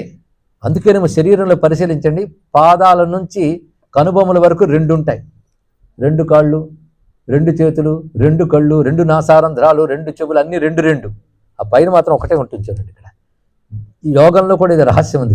ఇక్కడ నుంచి సహస్రారం వరకు ఒకటే. ఆ సహస్రారం దగ్గర శుద్ధమైన శివశక్తి మాత్రమే గోచరిస్తుంది. ఈ ఇడాపింగళ్ నియంత్రిస్తూ అటు పట్టుకుంటాం, కానీ ఇడాపింగళ్ ఎక్కడ దాకా వెళ్తున్నాయి? అక్కడ వరకే. మధ్యలో ఉన్న సుషుమ్న అనంతంగా ఉందిట. ఇడాపింగళ నాడుల యందు ప్రసరించే చైతన్యం ఇటు అటు ఉన్న బ్రహ్మ విష్ణువులు, ఆ మధ్యలో సుషుమ్న యందు ప్రసరిస్తున్న అఖండ చిద్రస తత్వమే మహాలింగం. ఇప్పుడు ఆ మహాలింగం ఎక్కడుంది? ఒక్కసారి మన ధ్యానానికి కూర్చుంటే ఆపాతాళ అంటే క్రింద మూలాధారం క్రింద భాగం నుంచి నభస్థలాంత అంటే సహస్రారం వరకు నిండిపోయి ఉన్నటువంటి అగ్నిస్తంభం. అది సుషుమ్నా రూపమైన కేవల చిత్స్వరూపం, అది జ్యోతి. దాని యొక్క శక్తి అన్ని నాడుల్లోంచి శరీరం అంతా ప్రసరిస్తుంది. మూల స్తంభంలో ఉంది. అది శరీరం అనే కట్టడానికి మూల స్తంభంగా ఉంది కనుక స్తంభంలో ఉన్నదాన్ని స్థాణువు అంటాం. నేను చెప్పుకోండి, అందులో చిత్తత్వమే ప్రకాశిస్తుంది, అసలు స్వరూపం అది. దాన్ని తెలుసుకునే ప్రయత్నం మనం చేయాలి. అది అనంతం, అది దాని తత్వమే అనంతం. అదే మహాలింగంగా మనం ఆరాధిస్తున్నాం. అయితే మన ఉపాసన అంతా దాని మీద జరగాలి. సుషుమ్న యందు యోగ శాస్త్రం అంతా దాన్నే చేస్తుంది. యోగం అంతా దాన్ని బేస్ చేసుకుంటుంది. ఇక్కడ దీన్నే మీరు లలితా శాస్త్రంలో కూడా ఆ స్వరూపాన్ని వర్ణిస్తూ వస్తున్నారు. కానీ ఆ ఉన్నటువంటి స్తంభంలో ఉన్న దాని యందు కొన్ని పాయింట్స్ ఉంటాయండి. ఆ పాయింట్స్ దగ్గరే మనం ఏకాగ్రంగా నిలపాలి. నది అంతా ప్రవహిస్తున్న నదిలో స్నానం చేయాలంటే స్నానఘట్టాల దగ్గర దిగాలి. మనం మూడొచ్చింది నుంచి కొండ మించి నదిలో దూకితే మరి మిగలం. దాన్ని స్నానం చేయడానికి కొన్ని అనువైన ప్రాంతాలు ఉంటాయి, అక్కడే దిగాలి కదా. అలాగే ధ్యానం చేయడానికి ఇందులో కొన్ని పాయింట్స్ చెప్పారు పెద్దవాళ్ళు. క్రింది స్థానాల్లో మూలాధారం, స్వాధిష్టానం, మణిపూరం, ఇక్కడ అనాహతం. ఇక్కడి నుంచి పైకి సాధన ఉత్కృష్టమని చెప్తారు. అనాహతం, ఆజ్ఞ, సహస్రారం 3 పద మధ్యలో విశుద్ధి కూడా ఉందనుకోండి. పంచభూతములయ్యే ఆజ్ఞాచక్రస్థానం. ఇక్కడ గమనిస్తే గ్రహించే శ్రోతలు వాళ్ళ ముఖాలు చూస్తున్నారు కనుక కొంచెం లోతుకి వెళ్ళిపోతున్నాను. మొత్తం పంచభూతాలు నియంత్రించే ప్లేసెస్ విశుద్ధ చక్రం నుంచి మూలాధారం వరకు ఉంటాయండి. విశుద్ధం ఆకాశం అయితే మూలాధారం భూమి, మధ్యలో మిగిలినవన్నీ మన శరీరంలో పంచభూతాలను కంట్రోల్ చేస్తాయి. మన శరీరం అంతా పంచభూతాలే, ప్రపంచం పంచభూతాలే. పంచభూతాలు గుణాలే శబ్దస్పర్శ రూప రసగంధాలు. వీటితో అటాచ్మెంటే లైఫ్, మరొకటి కాదు. అవునా లేదా? కొంచెం ఆలోచించి చెప్తారా? అయితే దీన్ని అటాచ్మెంట్ పెట్టేదేది? మనస్సు. ఇంతవరకు పంచభూత స్థానాలు చెప్పాం కదా. మనస్థానం ఏదంటే భూమధ్యస్థానం. అదే భూమధ్యంలో దృష్టి పెట్టి ధ్యానం చేస్తే మనస్సు కాన్సన్ట్రేట్ అవుతుందంటే దాని స్థానం అదండి ఇక్కడ. తర్వాత కొంత సైన్స్ ఏం చెప్తుందంటే ఇక్కడ మెదడు ఉంటే దానికి ఆపోజిట్ డైరెక్షన్లో ఏది ఉంటుందో దానికి కాన్సన్ట్రేషన్ చేస్తే మెదడుకు మంచిది. అక్కడ వరకు అంటే మనస్సు పంచభూతాలు, ఇదే ప్రపంచం. 5+1 అయిపోయింది. దానికి పైన ఉన్నాడు పరమాత్మ. ఆ పరమాత్మ శక్తితో 5+1 పనిచేస్తున్నాయి. దానికి పైన పరమాత్మ ఉన్నాడు. అందుకే మనస్సును కూడా దాటిపోయిన స్థితిలో సహస్రారం వరకు పెడుతున్నాం. కనుక ఇడా పింగళ బ్రహ్మ విష్ణువులై ఒక్కొక్క కేంద్రం మనం ధ్యానం చేస్తూ మనశ్చక్రానికి దాటి వెళ్తున్నాం కదా. కనుక ఏ కేంద్రం దగ్గర ఏ పేరుతో శివుడు ఉంటాడో చెప్పారు. లింగం గురించి మాట్లాడుతున్నాం కదా. ఎన్ని లింగాలు ఉన్నాయో మన శరీరంలో చూడండి. నిజానికి ఒకటే లింగం కావచ్చు, కానీ ధ్యానం చేసేటప్పుడు ఒక్కొక్క లింగం, ఒక్కొక్క చక్రంలో ఒక్కొక్క లింగాన్ని చెప్పారు. ఇదే షట్చక్ర ధ్యానం. ప్రధానంగా ఉన్న లింగాలు మూలాధారంలో ధ్యానించే శివలింగం పేరు స్వయంభూలింగం. దాన్ని స్వయంభూలింగం అంటారు మూలాధారంలో. అది హృదయస్థానంలో ధ్యానించేది బాణలింగం, అది ప్రాణలింగం, బాణలింగం. భూమధ్యస్థానంలో జ్యోతిర్లింగం, ఇక్కడ ధ్యానించేది జ్యోతిర్లింగం. ఇది తెలుసుకోవాలి. లింగ స్థానాలు ఇప్పుడు ఎన్ని లింగాలు వచ్చాయి? 3 లింగాల ఒక్క శివుడే. అక్కడ నువ్వు ధ్యానిస్తున్నప్పుడు అక్కడున్న ఆ శివుని యొక్క చిచ్చక్తితో ఉన్న శివుడి యొక్క స్వరూపం ఆ లింగముగా వ్యవహరింపబడుతుంది. కానీ స్వయంభూలింగం, బాణలింగం, జ్యోతిర్లింగం. ఈ జ్యోతిర్లింగం అంటే అసీవరణ కలిసిన చోటు జ్యోతిర్లింగం అన్నారండి. ఇక్కడ అసీవరణ దేనిలో కలుగుతున్నాయి? గంగలో కలుస్తున్నాయి. అసీవరణ అంటే 2 నాడులు అసీవరణ. గంగ సుషుమ్న అనుకో, ఆ మధ్యలో కలుస్తుంది. అసీవరణ కలిసే చోటు ఇది, అది వారణాసి. అక్కడుందే జ్యోతిర్లింగం విశ్వనాథుడు. ఇది మనలో చూపిస్తున్నాం. అది లింగం. ఇన్ని లింగములుగా అక్కడ అధివసించి ఉన్నవాడెవడు? లింగముగా అధివసించి ఉన్నాడు, అధివసించి గమనిస్తున్నాడు. కానీ అధి అక్ష అధ్యక్ష అంతేగాని ఎవడో పాపులర్ అని చెప్పి సబ్జెక్ట్ తెలియని వాడిని అధ్యక్ష స్థానంలో కూర్చోబెడితే ఏం లాభం అండి? ఇక్కడ అధ్యక్షుడు అంటే అక్కడ కూర్చుంటాడు, నియమిస్తాడు, గమనిస్తాడు. కనుక ఈ లింగములుగా అక్కడ అధివసించి ఉన్నాడు కనుక లింగాధ్యక్ష అని చెప్పబడుతున్నాడు. కానీ ఎన్ని లింగములుగా మనలో భాషిస్తున్నాడు ఇక్కడ? ఇక పైదుందే అది కైలాసలింగం అని చెప్పబడుతుంటుంది ఇక్కడ.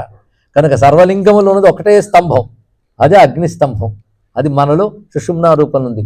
యోగపరంగా లింగానికి ఇది అన్వయం. వేదాంతపరంగా నిర్మలమే నిరాకారమైన శుద్ధతత్వమే లింగము.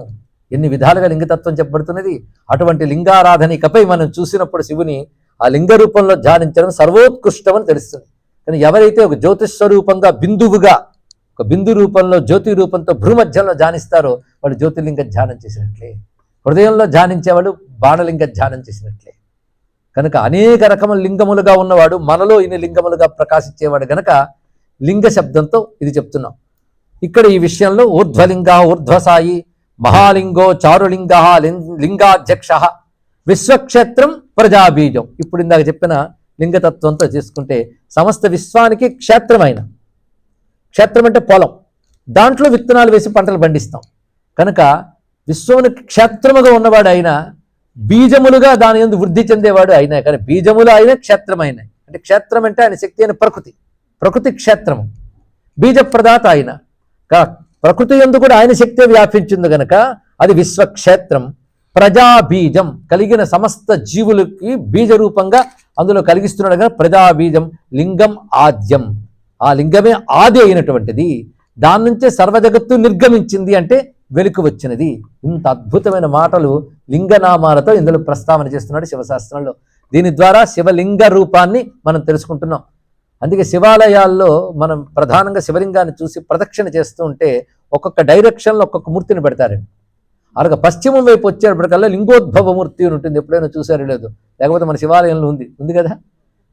ఉత్తరం వైపు వస్తే దక్షిణామూర్తి ఉంటాడు, అక్కడ కూర్చుని దక్షిణం వైపు చూస్తూ ఉంటాడు. పశ్చిమం వైపు లింగోద్భవ మూర్తి గోచరిస్తున్నది. అది మీరు చూస్తే ఒక లింగం ఉంటుంది, ఆ మధ్యలో శివుడు ఉంటాడు, పైన క్రింద హంస వరాహము చెక్కి ఉంటారు. ఈ చెప్పిన కథ అంతా అందులో గోచరిస్తుంది. అక్కడ శివుడు కొన్ని మాటలు చెప్తాడు హరిబ్రహ్మలతో. ఇది లీలగా ఒక తత్వంగా చూపించాం కానీ మూడు లేవు, ఉన్నది ఒకటే.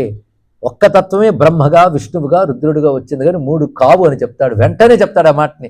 ఇది మనం తెలుసుకుని భేదం చూడడం కాకుండా తత్వదృష్టితో పరిశీలిస్తే ఎంత అద్భుతమైన విషయాన్ని ఒక్క కథలో ప్యాక్ చేశారండి. ఆ కథ ఒక్కటి గుర్తుపెట్టుకుని ఆలోచిస్తే ఇన్ని గుర్తుకొస్తుంటాయి. కనుక ఇంత చక్కగా శివలింగ తత్వం చెప్పబడుతున్నది. అటువంటి శివలింగానికి నమస్కరిస్తూ త్రిజటి చీరభాసాశ్చ రుద్రసేనాపతిర్విభు అహశ్చరో నక్తంచర స్తిగ్మమన్యు సువర్చస. త్రిజటి మూడు జడలు ధరించిన వాడు ఉన్నాడు. మూడు జడలు ఏమిటి ఇక్కడ అంటే త్రిజటి అనే మాటకి సత్వరజస్తమో గుణములను నియమించేవాడు అని అర్థం తీసుకోవాలి. ఇక్కడ మూడు గుణాలని నియమించేవాడు. చీరవాసాహ, చీరవాస అంటే నార చీరలు ధరించినవాడు. తర్వాత వచ్చింది రుద్ర అనే నామం. శివునికి రుద్రనామం కూడా ప్రసిద్ధిగా ఉంది. అదే మంత్రములుగా మనం రుద్రమంత్రములు అంటాం. ఇక్కడ రుద్ర అనే మాట ఎంత విశేషమైనటువంటిదండి. అయితే ఆ రుద్రుడు మళ్ళీ రెండు రూపాలతో ఉంటాడట. ఉగ్రము సౌమ్యము, ఈ రెండు రూపాలతో ఉంటేనే జగత్తు నడుస్తూ ఉంటుంది. ఉగ్రత ఉండాలి, సౌమ్యం ఉండాలి, రెండు ఉండాలి. అబ్బో ఇవాళ సూర్యుడు 100 అండి, ఇవాళ ఎండ అన్నారు ఎవరు అంటే ఉగ్రంగానే ఉన్నాడుగా, వద్దని ఎవరైనా అనగలరా? సూర్యుడిని ఉండాలి అంటే ఇవాళ మన ఉగ్రంగా అనిపించింది కానీ పరిణామంలో శాంతమే. ఒక్కొక్కసారి వానలు ముసురుకుపోతే ఆయన కనబడకపోతే తోచదు, అప్పుడు ఆయన మనకి సౌమ్యుడే. కానీ రెండిట్లోనూ ప్రపంచమంతా శివశక్తే వ్యాపించింది. కానీ ఉగ్ర సౌమ్య రెండు రూపాలు. అదే ద్వేతను తస్య దేవస్య అంటాడు కృష్ణ పరమాత్మ. ఎన్ని చోట్ల కృష్ణుడు శివతత్వం బోధిస్తాడండి. మహాభారతంలోని వాక్యమే. రెండు శరీరాలు ఉంటాయి, అది ఘోరాన్య శివాన్య. ఒకటి ఉగ్రమైనది, ఇంకోటి సౌమ్యమై మంగళకరమైనది. రెండు శివస్వరూపములే. కానీ దేనికి దండం పెడతాం? ఇందులో రెండింటికి దండం పెట్టేశారు పెద్దలు. అఘోరేభ్యో అఘోరేభ్యో ఘోర ఘోరతరేభ్య సర్వేభ్య సర్వసర్వేభ్యో అంటున్నామా లేదా? నీ ఘోర రూపాలకు నమస్కారం, నీ అఘోర రూపాలకు నమస్కారం. రెండిటితో మాకు మేలు కలిగించవయ్యా, కానీ ఘోరమైన అఘోరమైన మాకు శివం కలిగించు చాలు అని స్వామికి నమస్కరిస్తారు. ఈ ఘోర తనువులుగా వచ్చిన వాడిని రుద్రుడు అన్నారు. అసలు రుద్ర శబ్దం గురించి ఎంత విశేషమైన భావం చెప్తోంది. అసలు వేదముల్లో ఋగ్వేదంలో రుద్రమంత్రాలు ఉన్నాయి, యజుర్వేదంలో ప్రసిద్ధిగా నమక చమకాలని చెప్తాం, సామవేదంలో రుద్రం ఎంత అద్భుతంగా ఉంటుందో. ఇంకా అధర్వవేదంలో కూడా రుద్ర సంబంధమైన మంత్రములు చాలా కనబడతాయి. అసలు రుద్ర రుద్ర అని నేను ఇన్ని మార్లు అనడం, మీరు ఇన్ని మార్లు వినడం ఎన్ని పాపాలు పోగొట్టి మనకు శాంతినిస్తుందో. తంత్రశాస్త్రంలో ఒక మాట చెప్తాడు, రుద్ర అనే మాట కానీ అంటే ఆ పరిసరాల్లో ఉన్న దుష్టత్వం అంతా పోతుంది కనుక. అందుకే కొన్ని చోట్ల వాస్తు కోసం చాలా తాపత్రయపడుతూ ఉంటారు. ఈశాన్యంలో గొయ్యి, తర్వాత నైరుతిలో రాయి, ఇదే వాస్తు అనుకుంటాం. కానీ ఏ ఇంట్లో శివారాధన జరగదో ఆ ఇంటికి వాస్తు దోషం ఉన్నట్లే తెలుసుకోండి. ఇక్కడ భగవద్ ఆధారం జరగాలి. వాస్తు అంటే వసించడానికి ఏర్పరచుకున్నటువంటి దాంట్లో సమస్త దోషాలు పోగొట్టే శక్తి శివారాధనకు ఉన్నదండి. అందుకే నమో వాస్తవ్యాయచ వాస్తుపాయచ మంత్రం అంటూ ఉంటాం. ఆయన వాస్తుప. రుద్ర మంత్రాన్ని ఒక 11 మార్లు కానీ అంటే ఆ పరిసరాల్లోనూ దోషాలు పోతాయి. మన ఇంట్లో ఉన్న దోషాలు కానీ, ఉదాహరణకు మనం ఏదో లాడ్జీకి వెళ్ళాం, దిగాల్సి వచ్చింది, అక్కడ వాస్తు చూసుకు దిగుతారండి ఎవడైనా. కానీ అక్కడ దోషాలు పోవాలంటే అక్కడ ఎన్ని రకాల వాళ్ళు వచ్చారో ఏం చేశారో మనకేం తెలియదు. ఆ దుష్టత్వం అంతా పరిసరాలను అంటి పెట్టుకుంటుంది. అది పోగొట్టాలి అంటే రుద్రనామస్మరణ 11-12 సార్లు చేస్తే చాలని మేరుతంత్రం అనే గ్రంథంలో ఉంది. రుద్ర శబ్దం అంత గొప్ప చూడండి. యజుర్వేదంలో రుద్ర హృదయోపనిషత్ అని ఉంది. ఇక్కడ అందులో మంత్రం చెప్తాడు, శ్రీ రుద్ర రుద్ర రుద్ర అంతే. ఈ మంత్రం అనుకుంటే వాడి సమస్త పాపములు దహనం అవుతున్నాయా అన్న. అక్కడ రుద్ర శబ్దం అంత గొప్పది. పరమాత్మ యొక్క పేరు రుద్ర, ఆయన యొక్క పేరు. అది చమక నమక మంత్రాల్లో మనం రుద్రతత్వం చక్కగా చూస్తాం. నమకంలో అయితే ఆయనకే కదా మంత్రం అని. నేను నమస్తే రుద్రమన్యవా అంటూ రుద్ర రుద్ర అంటూ ఇక్కడ రుద్ర శబ్దానికి ఉండే అర్థం ఇప్పుడు పరిశీలిద్దాం. రుద్ర అంటే ముందు భీకరమైన అర్థం తీసుకుంటాం, కానీ అదే కాదు. రుద్ర శబ్దానికి 2 అర్థాలు ఉన్నాయి. చిత్రం ఏంటంటే 2 కాంట్రడిక్టరీ. ఆశ్చర్యం. ఒక అర్థం ఏంటంటే రోదయతి సర్వం అంతకాలై ఇది రుద్ర, ప్రళయకాలాన్ని అందరినీ ఏడిపిస్తట. అంటే లాగేస్తుంటే ఏమనిపిస్తుంది? అందరినీ ఏడిపించేవాడు ఎవడు? వాడు రుద్రుడు. కానీ ఇంకొక అర్థం ఏంటంటే ఏడు పోగొట్టేవాడని అర్థం. అదే మాటకి దుఃఖం దుఃఖహేతుర్వా తద్రావయతిన ప్రభు రుద్ర ఇత్యుచ్యతే సద్భిః శివ పరమ కారణం అని నిర్వచనం చెప్పింది శాస్త్రం. రుత్తుని ద్రవింపజేయేవాడు రుద్రుడు. రుత్తు అంటే దుఃఖము దుఃఖ కారణము, దాన్ని రుత్తు అంటారు. దుఃఖాన్ని దుఃఖ కారణాన్ని ఎవడు తొలగిస్తున్నాడో వాడు రుద్రుడు. అంటే ఏడిపించేవాడైనా ఆనందింపజేసేవాడైనా రెండుట. అంటే ఈశ్వర కృత్యములు అలా ఉంటాయండి. జగత్తుని శాసించేవాడే శిక్షిస్తాడు, ఆయన రక్షిస్తాడు. శిక్షించే హక్కు ఎవరికి ఉంటుంది? గవర్నమెంట్కి ఉంటుంది, అవునా లేదా? అదే నేను శిక్షిస్తాను రా అంటే ఎవడు వింటాడు? 4 అంతాడు. కనుక శిక్షించేది ఎవరు? ప్రభుత్వమే. ఎందుకంటే రక్షించేది కూడా అదే గనక. కానీ ఎవరికైతే పోషించే శక్తి ఉంటుందో వాడికే శిక్షించే అధికారం ఉంటుంది. కనుక జగదీశ్వరుడు గనక ఆయన రక్షిస్తాడు, ఆయనే శిక్షిస్తాడు. శిక్షించేటప్పుడు ఏడిపిస్తాడు గనక రుద్రుడు, రక్షించేటప్పుడు ఏడు పోగొడతాడు కనుక రుద్రుడు. ఒక్క రుద్ర శబ్దానికే 2 అర్థాలు ఉన్నాయే, ఎందుకంటే ఒక్కడే 2 పనులు చేస్తున్నాడు కనుక అన్నారు. అందుకు రుద్ర అన్నప్పుడు మన శరీరంలో ఏదో తెలుగు మార్పు జరుగుతుందండి. రకారం ఉందే అది అగ్నిబీజం. రుద్ర రుద్ర అన్నప్పుడు ఆర్ద్ర అంటే తడి, వేడి తడి 2 ఉన్నాయి. ఇది అగ్ని సోమాత్మక తత్వం రుద్ర అనే దానిలో ఉంది. అది యజ్ఞాగ్ని యందు ఆహుతులు వేస్తాం, అది ఆర్ద్రం. అగ్ని వేడిమి ఈ 2 కలిసి. అందుకే యజ్ఞాగ్ని రుద్రుడు అని ఉదయం ఒక మంత్రంలో చెప్పుకున్నాం. రుద్రో ఏష యదగ్ని, రుద్రుడి అగ్నిస్వరూపుడై ఉన్నాడు అన్నారు. కానీ యజ్ఞాగ్నికి రుద్రుడు అని పేరు. యజ్ఞాగ్ని పరిశీలించండి, జడలతో ఉన్నట్టుంటుంది, శిఖలతో. ఎప్పుడైనా చూసారు లేదో? జడల్లా ఉంటుంటుంది. దానిలో ఆహుతులు వేస్తుంటాం. ఆహుతి చూస్తే లిక్విడ్, అది వేస్తున్నారు. కానీ అగ్నిశిఖల్లో ఆహుతుంటే గంగాధరుడైన శివుడు జటలతో కనబడుతున్నాడే లేదా?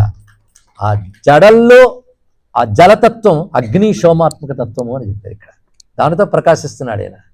అది రుద్రుడు అంటే అటువంటి సోమ అగ్ని స్వరూపుడు అని పరిశీలించాలి. ఇది ఒకటి. ఇంకోటి దుఃఖాన్ని పోగొట్టువాడు. అంతేకాదు ధృతం అస్య రూపం ఉపలభ్యతే అని ఋగ్వేదంలో మంత్రులు చెప్పారు. ఋషులు జానిస్తే వెంటనే కనబడ్డాట. కానీ వెంటనే కనబడి అనుగ్రహించేవాడును మరొక అర్థం రుద్రుడికి చెప్పారు. ఇంకొక అర్థం చెప్తున్నారు. ఇన్ని గుర్తుపెట్టుకుంటారా? పోలండి, విన ఆనందించండి. రుజాం ద్రావయతి ఇది రుద్ర. రుజాం అంటే రోగములను ద్రవింపజేయువాడు, సమస్త రోగాల్ని పోగొడతాడు కనుక రుద్రుడు అని పేరు చెప్పారు ఇక్కడ. రోగనాశకుడయ్యా అన్నారు. ఇంకొక అద్భుతమైన అర్థం యోగపరంగా, రుదంతే నాదాంతే ద్రవతి ద్రావయతి ఇది రుద్ర అన్నాడు. ఋతం, ఋతం అంటే నాదం, శబ్దము. సంస్కృతి తెలిసిన వారికి రుతి అంటే ధ్వని అని తెలిస్తే నాదాంతమనందు ద్రవించువాడు. అంటే ప్రణవ సాధన చేస్తున్నప్పుడు ఓం అంటూ ఉంటే అకార ఉకార మకార స్థానములు భూమధ్యం వరకు వస్తాయి. అక్కడి నుంచి ఉమ్మని వెళ్ళిపోయే స్థానం ఏదో అది సహస్రారం వరకు వెళుతుంది. అది తురీయం. ఆ తురీయ స్థితి సహస్రారంలోకి వెళుతుంది. అక్కడ ఈ నాదం యొక్క అంతం అక్కడుంది. దీనికి నాదాంతం అంటారు ఇక్కడ. ఇది యోగ సాధనలో చెప్పబడుతుంది. ఇక్కడ సరిగ్గా భూమధ్యం నుంచి సహస్రారం వరకు లెక్క కడితే మొత్తం 8 భూమికలు ఉంటాయండి క్రమక్రమంగా. అక్కడి వరకు 3 భూమికలే. ఆ ఊమా అన్నప్పుడు మూలాధారం అనాహతం ఆజ్ఞాచక్రం వరకు ఆ ఊమా అయింది. దాని తర్వాత 8 స్థానాలు ఉంటాయి, చిన్న చిన్న సూక్ష్మ స్థానాలు. ఆ చివరికి వచ్చేటప్పటికల్లా మనోన్మని అనే స్థానం వస్తుంది. ఆ మనోన్మని అంటే మనస్సు అక్కడ లయమైపోతుంది అనమాట. మనోన్మని అంటే మొత్తం ఇక్కడి నుంచి సూక్ష్మంగా 8, ఇక్కడ కింద 3 కలిపితేనే అదే ఏకాదశి రుద్రులు అనే స్వరూపం గురించి భావన చేస్తున్నాడు. మన లోపల ఇందాక చెప్పిన ఆ లింగానికి అనుబంధం ఇది. ఆ లింగమే ఏకాదశి స్వరూపులుగా ఉంది ఇక్కడ. కానీ ఏకాదశి కలిపి ఒకటే. ఇది ఇక్కడి నుంచి ఇక్కడ కిందంతా ప్రపంచంతో లింక్. మనస్సు పంచభూతాలు ఉన్నాయిగా, ఇది ప్రపంచ అతీతం అక్కడ. కానీ ఇక్కడ నుంచి ద్వంద్వములు, ఇక్కడి నుంచి పైన ద్వంద్వాతీత స్థితికి చేరుతున్నాం. ఇక్కడ ఇదంతా దానిలోనే పరిశీలిస్తున్నాం. రుద్రుడు 11 రూపాలతో ఉన్నాడంటే ఇది అర్థం. అంతేకాదు ప్రాణావావ రుద్రాహ అని వేదంలో మంత్రం. ప్రాణములే రుద్రులుట. ఎందుకంటే మనం నేడిపించే ప్రాణాలే తెలుసా. ఇదేమిటండి ప్రాణాలు మనం కాపాడుతున్నాయంటే ఈ ప్రాణముల వల్లనే మనకు శారీరక బాధలు కానీ ఇత్యాదులు వైషమ్య ఏర్పడినప్పుడు వస్తూ ఉంటాయి. ఆనందింపజేసేవి అవే, దుఃఖింపజేసేవి అవే. అందుకే శివుడు మొట్టమొదటి బ్రహ్మదేవుడు ధ్యానం చేస్తుంటే భూమధ్యం నుంచి వచ్చి ఏడ్చెట్టు. ఆయన ఏడుస్తూ వచ్చో కనుక ఈ పేరు రుద్రుడు అన్నట్టు. అది పట్టుకుని శివద్వేషులు ఇదండి రుద్ర శబ్దానికి అర్థానికి బయలుదేరిపారు. కానీ వాళ్ళు కొంచెం జాగ్రత్తగా చూడాలి.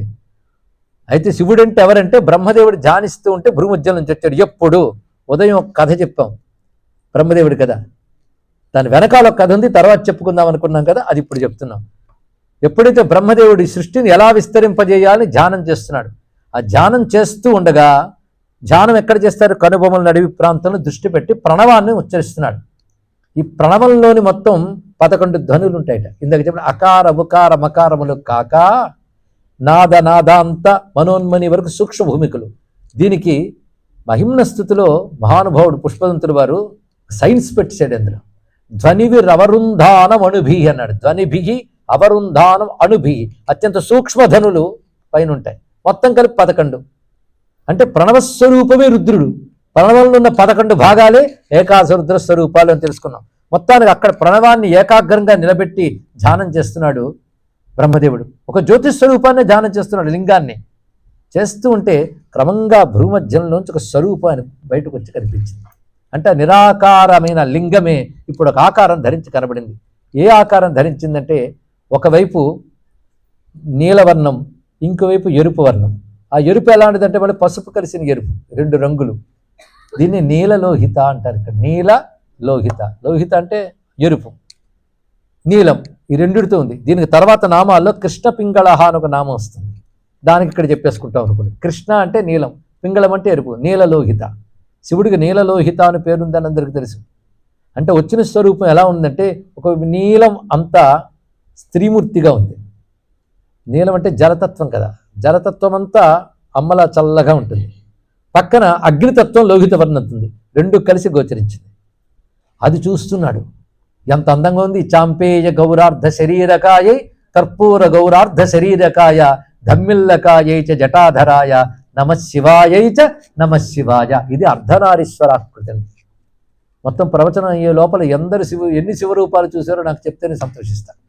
అలా వచ్చారు, డిజపియర్ అయిపోయారండి, మాకు గుర్తు లేదంటే నేనే చేయలేను. కానీ మొత్తానికి నీలా లోహిత, ఇది అర్ధనారీశ్వర స్వరూపం. కానీ ఆయన ధ్యానించింది ఒక్క శివుణ్ణే, కనబడింది 2 కలిసి ఒకటిగా. ఇది ఇక్కడ ఉందండి పట్టంతా కూడా. అంటే ఆయన సృష్టి ఎలా విస్తరిస్తుందా అని ఆలోచిస్తూ ధ్యానించాడు కనుక దానికి తగ్గ ఫార్ములా రూపంలో వచ్చింది. అంటే సృష్టి అంతా స్త్రీ పుం భేదముతో విస్తరిస్తుంది ఇక నుంచి అని చెప్పడం కోసం 2 కలిపి ఒక రూపంతో వచ్చాడు. 2 కలిపి ఒకటిగా రావాలి, ఎందుకంటే అది 2 కావు, ఒకడే 2గా కనబడ్డాడని చెప్పడం కోసం ఒకదాని యందే 2 కనబడుతున్నాయండి. అందుకే ఇప్పుడు ఆధునిక సైంటిస్టులకి హిందూ తత్వంలో 2 విగ్రహాలు బాగా అట్రాక్ట్ చేస్తున్నాయి. ఈ 2 సైన్స్కి దగ్గరగా ఉన్నాయట. ఒకటి అర్ధనారీశ్వర స్వరూపం, రెండవది నటరాజ స్వరూపం. ఇది తెలుసుకోవాలి ఇక్కడ, మనం గర్వించదగ్గ అంశం కూడా. అందుకే జెనీవాలో న్యూక్లియర్ సైన్స్ సెంటర్ కూడా ఉంది, సెర్న్ అని. అక్కడ 2 విగ్రహాలు ఉంటాయి, 2 నటరాజు విగ్రహాలే. ఆ డైరెక్టర్ని అడిగారు, ఈ విగ్రహాలకు ఆర్ట్ పీస్గా పెట్టారా, ఏమైనా అర్థం ఉందా అంటే, మా సైన్స్ని డెపిక్ట్ చేసేది ఇది అని చెప్పాడు. ఇక్కడ అణు విజ్ఞానం అంతా దానిలో ఉందన్నాడు. అందుకే సైంటిస్టులకు బాగా నచ్చుతోంది శివతత్వం, ఎందుకంటే దీనికి చాలా దగ్గరగా ఉంది. విశ్వమంతా కూడాను స్త్రీ పుం భేదములతో ఉన్నది. అంతేకాదు మన పురుషుడు అనే వాటిలో స్త్రీతత్వం ఉంటుందిట, స్త్రీ అనే దాంట్లో కూడా పురుషతత్వం ఉంటుంది. అయితే పురుషతత్వం బయటకు కనబడుతూ స్త్రీతత్వం అంతర్లీనమైతే మనం పురుషుని అంటున్నాం, అలాగే స్త్రీతత్వం కనబడుతూ పురుషతత్వం లోపల ఉంటుంది స్త్రీ అంటున్నాం. కానీ సృష్టిలో ప్రతిదీ రెండిటితో ఉంటుంది. స్త్రీ పుంస యోగోద్భవం అన్నాడు నన్నయ్య గారు, మొత్తం అంతే. ఆ 2గా వచ్చింది ఒకటే, ఎందుకంటే సృష్టి కోసమని 2 అయిందిట. ఈ విషయం మనకు ఉపనిషత్తుల్లో చెప్పడమే కాకుండా ధర్మశాస్త్రాల్లో కూడా మనువు కూడా చెప్తాడు ఈ విషయాన్ని. సృష్టికి పూర్వం ఒక్కడే ఉన్నాడు, ఏకాకీన రమతే, ఒక్కడే ఉన్నాడు కానీ ఏం తోచలేదుట. మరొకడు నేను పిలిచి కాలక్షేపం పెట్టుకుందాం అంటే మరొకటి లేదు, ఉన్నది ఒక్కడే. అప్పుడు సహ తం ద్వేధా విభజ్య, తనను తాను 2గా విభజించుకుని నరనారి రూపములుగా గోచరించాడు. మనం దాన్ని అర్ధనారి అంటున్నాం. ఎంత గొప్ప విషయం అండి. ఇక్కడ ఎందుకు ఒక దానిలో ఉన్నారంటే రెండిటి యొక్క ఏకత్వం చెప్పడానికి ఒకే దానిలో ఉన్నట్టు. ఎంత అద్భుతమైన విషయం. దీన్ని చూసి ఆహా బాగున్నాడని మొదట వచ్చిన రుద్రుడు ఆయన, అందుకు నీలలోహిత రుద్రుడు అంటారు ఇక్కడ. అప్పుడు ఆయనకి ధ్యానం చేసి స్తోత్రం చేశాడు. బ్రహ్మకృత అర్ధనారీశ్వర స్తుతి అని శివపురాణంలో చాలా మహిమాన్వితమైన స్తోత్రం కనబడుతుంది. ఆ స్తోత్రం చేసిన తర్వాత అప్పుడు ఏం కావాలన్నాడు శివుడు. ఈ సృష్టి ఎలా విస్తరించాలా అని ఆలోచిస్తున్నాను అంటే, ఇది స్త్రీ పుంస యోగంతో పెడుతుంది నాయన ఇక నుంచి సృష్టి. అయితే ఇప్పుడు కొందరు పురుషులు వచ్చేసారు, మానస సృష్టి నుంచి వచ్చిన వాళ్ళందరూ పురుషులే. ఈ స్త్రీ సృష్టి ఎలా చేయాలని, నీ చేత కాదులే నా ఎడమ చూసుకుంటుందని చెప్పాడు అక్కడ. అప్పుడు అమ్మవారు స్త్రీ సృష్టిని అంతటిని సాగించాట. అందుకే స్త్రీ సృష్టి అంతా, స్త్రీ రూపమైన శరీరం అనందు ఉన్నదంతా అమ్మవారి చైతన్యమే గనక సత్కళా సర్వయోషిత, స్త్రీని ఆ విధంగా గౌరవించాలని భారతీయ సంస్కృతి చెప్తోంది ఇక్కడ. కానీ మొట్టమొదట కనపడ్డవాడెవడు? అతడు రుద్రుడు. అప్పుడు ఇదంతా బాగుంది కానీ శివ ఒక్క సహాయం చేసి పెడతావా, నాకు ఇప్పుడు పని ఏమిటంటే సుఖదుఖాలు అనుభవించవలసిన జీవుల్ని పుట్టించాలి నేను, అది నువ్వు సృష్టిస్తావా అని అడిగాడు ఇక్కడ. వెంటనే నన్ను సృష్టి చేయమంటావా, సరే చూడన్నాడు. వెంటనే శివుని నుంచి బోల్డ్ అంతమంది రావడం మొదలెట్టారు. ఎవరంటే అందరూ ఆయనలాగే ఉన్నారండి. వచ్చి మొత్తం బ్రహ్మాండములు నిండిపోతున్నారు. 1 కాదు 2 కాదు 100 కాదు కోట్లు కాదు, అర్బుద సంఖ్యలో నిండిపోతున్నారు. ఒక్కొక్కరు వణికిపోయింది. ఇంతవరకు మేము జ్యోతిస్వరూపంగా భావించినప్పుడు ఆపాతాళ నభస్థలాంత భువన బ్రహ్మాండమా విస్మృతి బాగుంది. ఇప్పుడు ఈ స్వరూపాలు చూస్తుంటే బ్రహ్మాండ వ్యాప్త దేహా భసిత హిమరుచా భాసమానా భుజంగై కంఠే కాళ కపర్ధ కలిసి శిశికళ చండ కోదండ హస్తా త్రియక్షా రుద్రాక్షమాలా సలితోపుష శాంభవ మూర్తిభేదా రుద్రా. అంతమంది వచ్చేస్తున్నారు. ఒక్కొక్కడు కూడాను అందరూ పినాకహస్తులు, శూలహస్తులు, జటాధారులు, చంద్రలేఖాధరులు, త్రినేత్రులు, వీటితోనే అందరూ వస్తున్నారు. ఇదేమిటి బాబు ఈ సృష్టి, నేను చేయమనలేదే, నేను సృష్టి సుఖదుఖాలు అనుభవించే జీవుల్ని సృష్టించవయ్యా అంటే, నిన్నే అనేక రూపాలతో తెచ్చావు అంటే, సుఖదుఖాలు అనుభవించే జీవుల్ని సృష్టించను. ఎందుకంటే దుఃఖాలు పోగొట్టేవాడిని నేను, సుఖదుఖ రూపమైన మాయను పోగొట్టే నేను ఆ జీవుల్ని ఎలా సృజిస్తాను, అందుకే నేను ఈ రుద్రుల్ని సృజించాను ఇప్పుడు అని చెప్పాడు. అయితే ఈ దుఃఖం అనుభవించవలసిన జీవుల్ని నువ్వు సృష్టి చేయి, దానికి తగ్గ శక్తినిస్తాను. నేను దుఃఖం పోగొట్టేవాడిని కానీ దుఃఖం ఇచ్చేవాడిని కాను, ఇది తెలుసుకో. అందుకే రుద్ర అనే మాటకు అర్థం ఏంటంటే దుఃఖద్రావక, ప్రణత దుఃఖద్రావక రుద్ర. ఇది దుఃఖాన్ని సమూలంగా నాశనం చేస్తాడు. అందుకే దుఃఖాన్ని దుఃఖ కారణాన్ని పోగొడతాడన్నాం. అది గొప్ప మాట అండి. ఏదో దుఃఖం పోగొడతాడంటే ఒక ఆయన దాన కార్యక్రమం చేశాడు.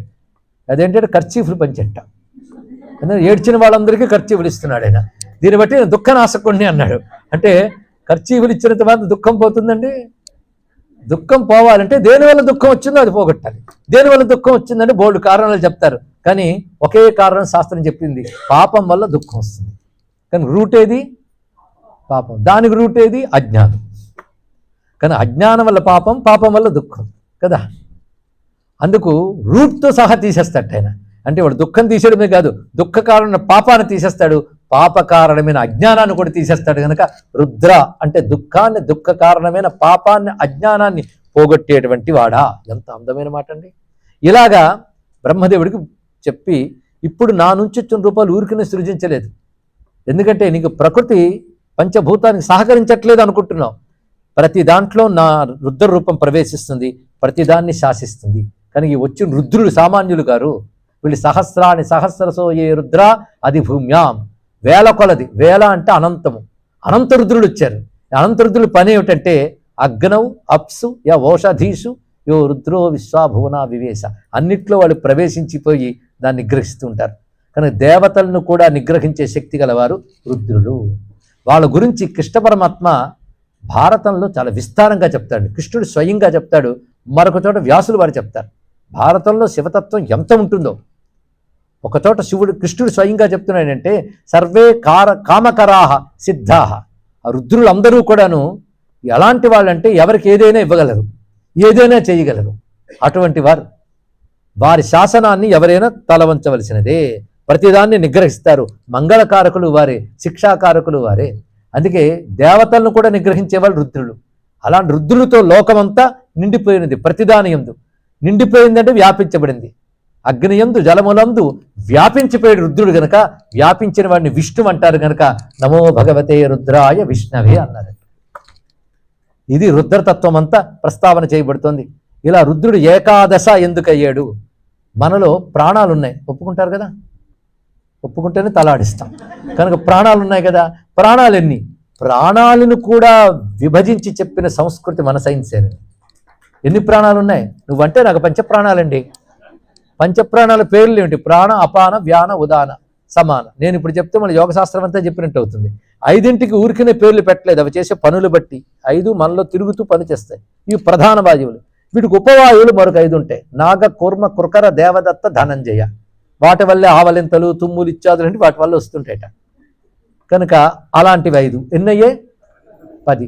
ఈ 10 ప్రాణము 10 భాగాలైతే దానికి ప్రాణముగా ఉన్నవాడు ఆత్మరూపుడై ఉన్నాడు. ప్రాణస్య ప్రాణ అని ఉపనిషత్తు చెప్తోంది. ఈ 10 ప్రాణాలకి అసలు ప్రాణం ఆయన. ఎన్నయ్యే మొత్తం? వీళ్ళే ఏకాదశి రుద్రుడు అని చెప్పారు ఇక్కడ. కనుక ఈ ప్రాణరూపాలతో శరీరంలో ఉంటూ వాడి కర్మలు బట్టి ఏడిపించేదేవే, వాడి కర్మలు బట్టి ఆనందింపజేసేదేవే. కానీ ప్రాణశక్తులుగా వ్యాపించున్నాడు. ఇందాక చెప్పిన ఈ స్తంభమునందు ఓంకారం యొక్క 11 భాగాలు ఆ రుద్ర రూపంలో లోపల స్తంభాకృతులు ఉన్నాయి. ఇది రుద్రతత్వం. దీన్ని బట్టి రుద్రుడు లేనిది ఎక్కడ. అందుకే రుద్ర అని అర్థం తెలుసుకొని అని ఇలా అనగలిగితే సర్వ దుఃఖములు, సర్వ దుఃఖకారణమైన పాపములు, అజ్ఞానములు కూడా నశించిపోతాయండి. అందుకే రుద్ర అనేది అంత గొప్ప మహామంత్రంగా శాస్త్రం చెప్తూ శ్రీ రుద్ర రుద్ర రుద్ర అనే దాన్ని బోధించింది. అయితే 11 రుద్రులుగా ఆయన ఒక గణముగా విభాగించి ఈ మొత్తం రుద్రులు 11 మందిని ప్రధానంగా చెప్పారు. ఆ 11 దేవతల పేర్లు ఉన్న రుద్ర పేర్లు వాళ్ళని ఒక్కసారి అనుకుందాం. కపాలి, పింగళుడు, అజుడు, ఏకపాత్, అహిర్బుద్ధుడు, చండు, శంభుడు ఇత్యాది నామాలతో ఉన్నటువంటి వాడెవడో అతను రుద్ర అన్నారు. కనుక రోదనం. ఇంకోటి రోదనత్వాత ఏడుస్తూ వచ్చేట. ఇది కూడా తెలుసుకోవాలి. పిల్లలు పుట్టగానే ఏడిస్తే అని ఆనందిస్తాం మనం ఇక్కడ. అంటే వాడి ప్రాణం ఉందని అర్థం. కనుక ఆ ప్రాణం లక్షణమే రోదనంట. అందుకే ఆయన రోదిస్తూ వచ్చడానికి కారణం ఇది. కనుక రోదనము అనేది ప్రాణముల యొక్క ఒకానొక ప్రకటనం. ఇంత రహస్యంగా రుద్రనామానికి ఇన్ని అర్థాలు చెప్పుకున్నాం, ఏం మర్చిపోలేదు కదా. అటువంటి రుద్రునికి నమస్కారం చేసుకుంటూ యయేకో రుద్ర ఉచ్యతే అని వేదం చెప్తుంది. యయేకో రుద్ర ఉచ్యతే, ఒకడే రుద్రుడు. అంతే. ఏకో రుద్ర నా ద్వితీయాయతస్థే అని ఉపనిషత్ మంత్రం. ఒకడే రుద్రుడు ఉన్నాడు, మరి రెండవది లేదుట. రెండవది లేదుట అర్థం ఏంటి? ఆయన తప్ప మరొకట్లేదు, అంతా ఆయనే అని చెప్పడం. ఏకో రుద్ర అనే మాట మనకి వేదంలో చాలా కనబడుతుంది. ఇంకొక అర్థంలో నాదాంతమునందు ద్రవ్యం చేయవని చెప్పాను కదా. ఋతం అంటే శబ్దం. ఋతం వేద రూపం శబ్దం. అది దదాతీతి రుద్ర అన్నారు ఇక్కడ. అంటే సృష్ట్యాదయందు బ్రహ్మదేవుడికి వేదములు ఇచ్చిన వాడెవడో వాడిని రుద్ర అన్నారు ఇక్కడ. దీనికి ప్రమాణంగా రుద్ర సంబంధమైన శ్వేతాశ్వత ఉపనిషత్తులోనే యో బ్రహ్మాణం విదదాతి పూర్వం యోగి వేదాహ ప్రహిణోహి తస్మై తగుంహి దేవమాత్మబుద్ధి ప్రకాశం ముముక్షుర్వే శరణమహం ప్రపజ్యే. ఆ మంత్రం రుద్రుడు చెప్తుంటాయి. ఎందుకంటే అదే ఉపనిషత్తులో మరొక మంత్రంలో ఇందాక చెప్పినటువంటి ఏకో రుద్రః నద్వితీయాయతస్థే ఉన్నది. అలాగే రుద్ర ఎత్తే దక్షిణం ముఖం తేన మాం పాహి నిత్యం అనే మంత్రం కూడా అక్కడే కనబడుతుంది. కానీ రుద్రుడు అంటే బ్రహ్మకు వేదరూపమైన శబ్దమును ఇచ్చినవాడు అని కూడా అర్థం. ఇన్ని అర్థాలు వేదములో చెప్పబడ్డాయి. ఏదో చమత్కారంతో చెప్పిన కదా. వేదంలో నిరుక్తం ఒక భాగం ఉంటుంది. నిరుక్తం అంటే వేద మంత్రాలకి డిక్షనరీ అది. అందులో రుద్ర శబ్దానికి ఇన్ని అర్థాలు చెప్పాడు. ఇంత బరువైన అర్థం కలిగింది కనుకనే రుద్ర అనే మాట అంత మహామంత్రమైంది. ఆ రుద్రుని ఆరాధించే మంత్రములు 11 అనువాకాలతో ప్రసిద్ధమై ప్రకాశిస్తున్నాయి. అటువంటి రుద్రునికి నమస్కారం చేస్తూ ప్రణత దుఃఖ ద్రావక అనే అందమైన అర్థం మనసులో మిగుల్చుకుందాం. నమస్కరించిన వారు దుఃఖాలు పోగొట్టేవాడు అని. సేనాపతి తర్వాతి మాట. సేనాపతి అంటే ఎవడు గుర్తు రావాలండి? ఉదయం గణపతి అన్నాం, గణకర్త గణపతి అంటే గణపతి వచ్చాడు. ఇప్పుడే వస్తున్నాడు సేనాపతి వచ్చాడు అంటే రెండో అబ్బాయి సుబ్రహ్మణ్యుడు. రెండు ఆయన స్వరూపాలే. అందుకే శివుడి యొక్క మరొక స్వరూపమే కుమారస్వామిని తెలుసుకోవాలి, సేనాపతి. అంతేకాదు, సేనలు అంటే తన అధీనంలో ఉన్న శక్తులు. విశ్వంలో ఉన్నవన్నీ ఆయన అధీనంలో ఉన్నప్పుడు అవి ఆయనకు సేనలే కదా. ఆ సేనలతోనే 10 దిక్కులు వ్యాపించున్నట్ట. అందుకే నమో హిరణ్య భాగవే సేనాన్యే దిశాంచపతయే నమః అన్నారు. సేనాన్యే అన్నప్పుడు ఇక్కడ సేనల్ని నడిపించువాడు సేనాపతి. విభువు, విభువు అంటే అలా సేనల్ని వ్యాపింపజేసి వాటిలో అంతర్యామిగా ఉంటూ శాసిస్తున్న వాడెవడు? అతని విభువు. అహశ్చరహ నక్తంచరహ. నక్తంచరహ అంటే రాత్రి తిరిగేవాడు.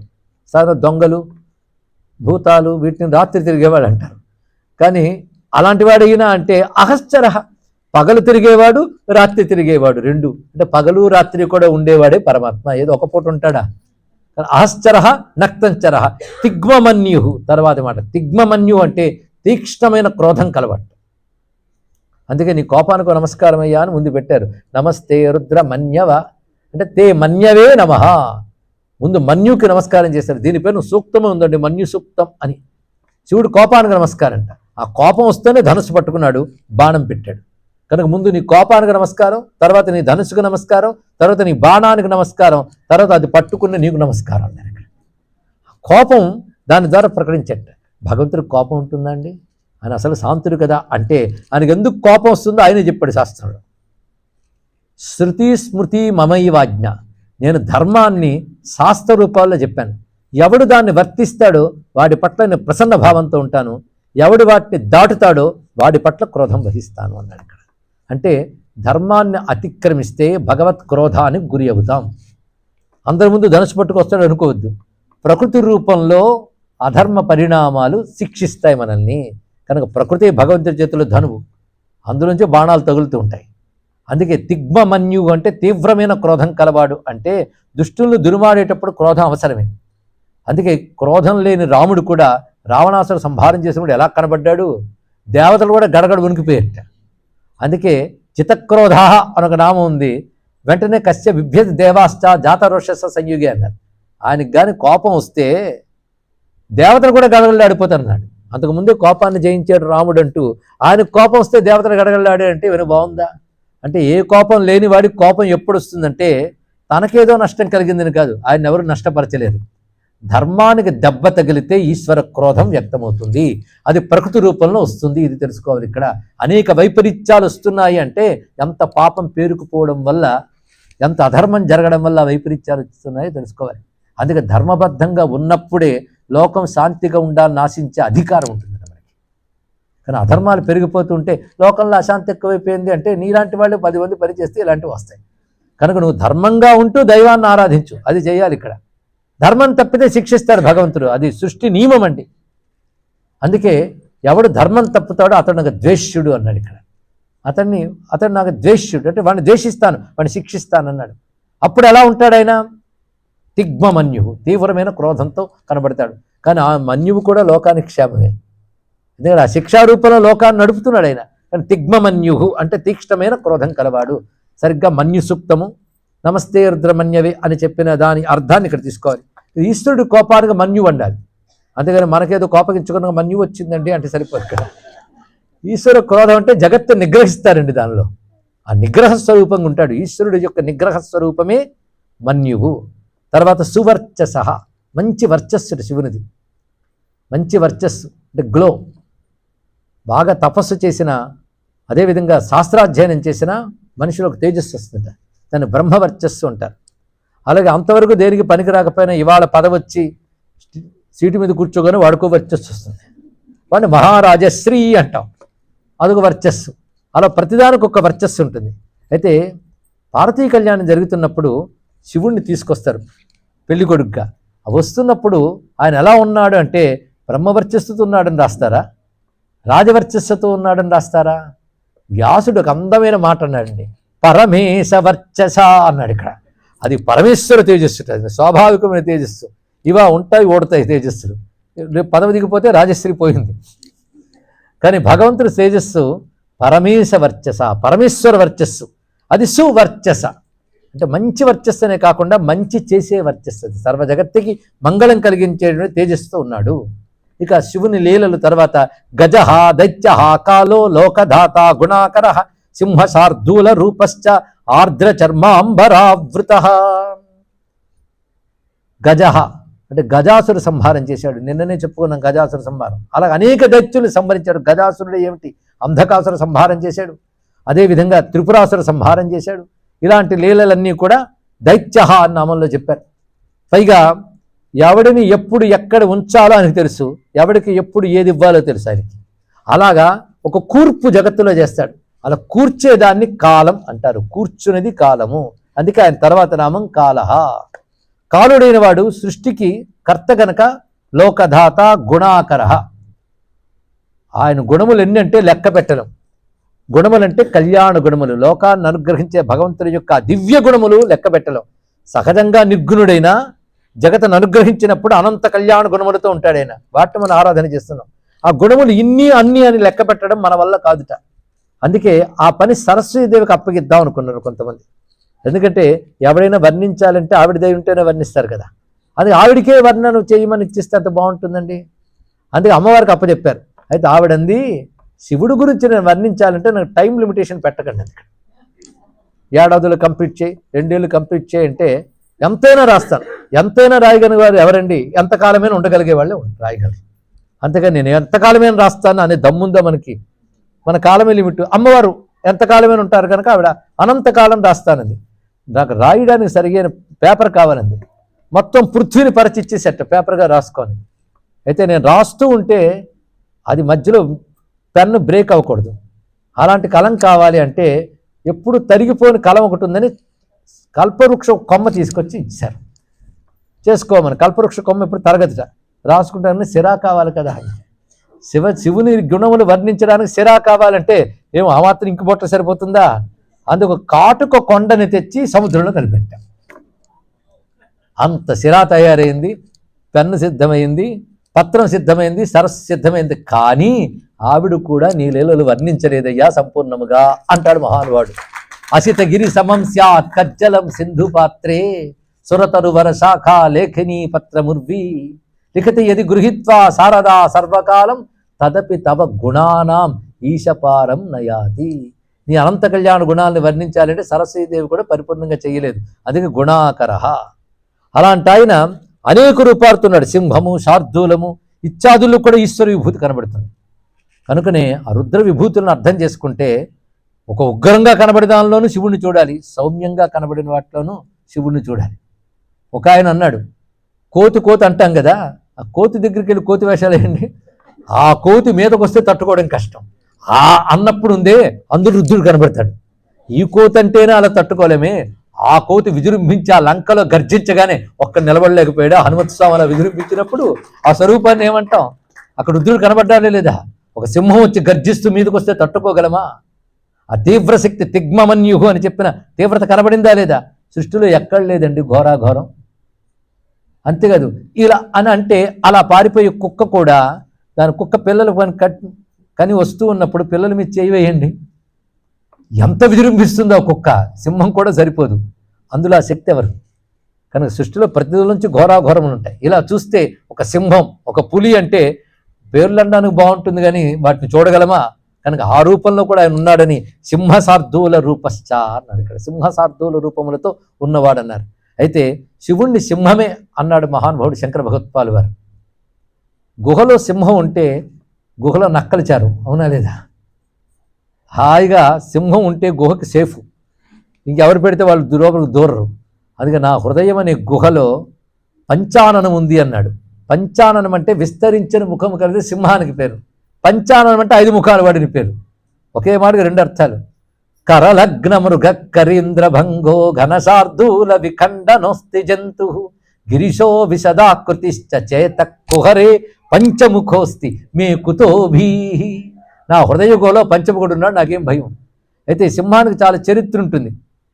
అది ఏనుగును కొట్టింది, ఇంకో జంతువును కొట్టింది, అలాంటి హిస్టరీ ఉంటే మా పంచముఖుడికి కూడా హిస్టరీ ఉందన్నాడు.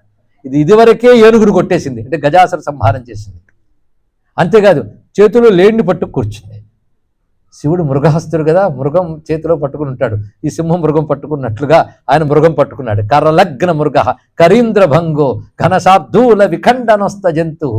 ఆ సింహంగాని కూర్చుంటే స్పష్టంగా తెలుస్తుందండి.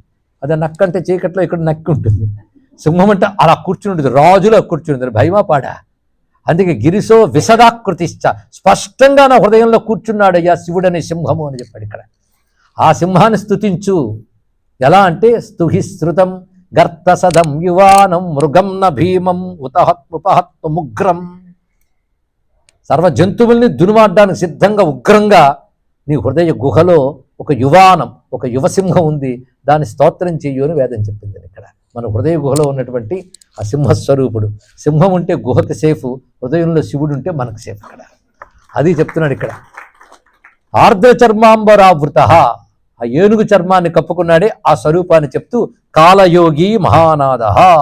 కాలయోగి అంటే అర్థం కాలాన్ని లొంగ తీసుకున్నవాడు అని అర్థం ఇక్కడ. అందుకే జీవుడికి శివుడికి భేదం ఏంటంటే కాలానికి లొంగిపోతే జీవుడు, కాలాన్ని లొంగ తీసుకుంటే శివుడు.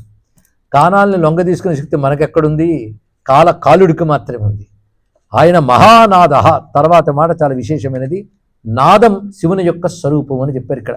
ఈ నాద సంబంధమైన నామాలు చాలా వస్తాయి. మిగిలిన చోట్ల కూడాను నాదం వల్ల వచ్చే సంగీతం అంతా శివస్వరూపంగా చెప్పబడుతుంది.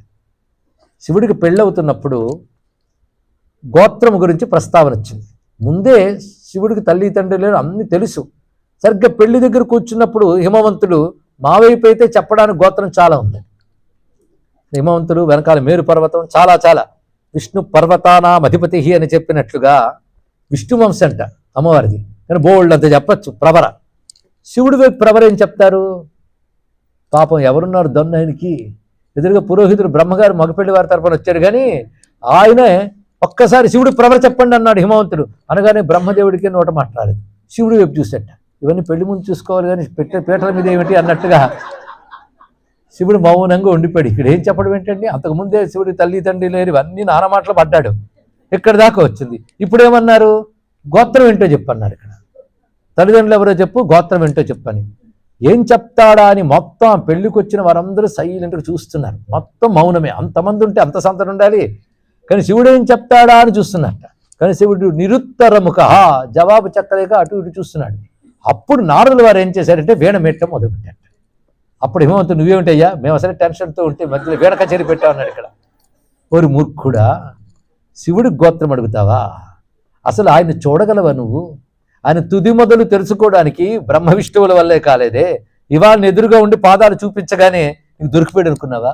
ఇదిగో ఆవిడ తపస్సు వల్ల దొరికాడే కానీ లేకపోతే ఆయన చూడగలవా నువ్వు? ఎప్పుడైతే కనబడ్డాడో అప్పుడు ఆయనకి గోత్రాలను అడిగేస్తున్నావా? నేను చెప్తాను శివుడి గోత్రం, ఎందుకంటే దేవుణ్ణి వెనకేసుకొచ్చేవాడు భక్తుడు, ఆయన వత్తాసు వరుగుతాడు.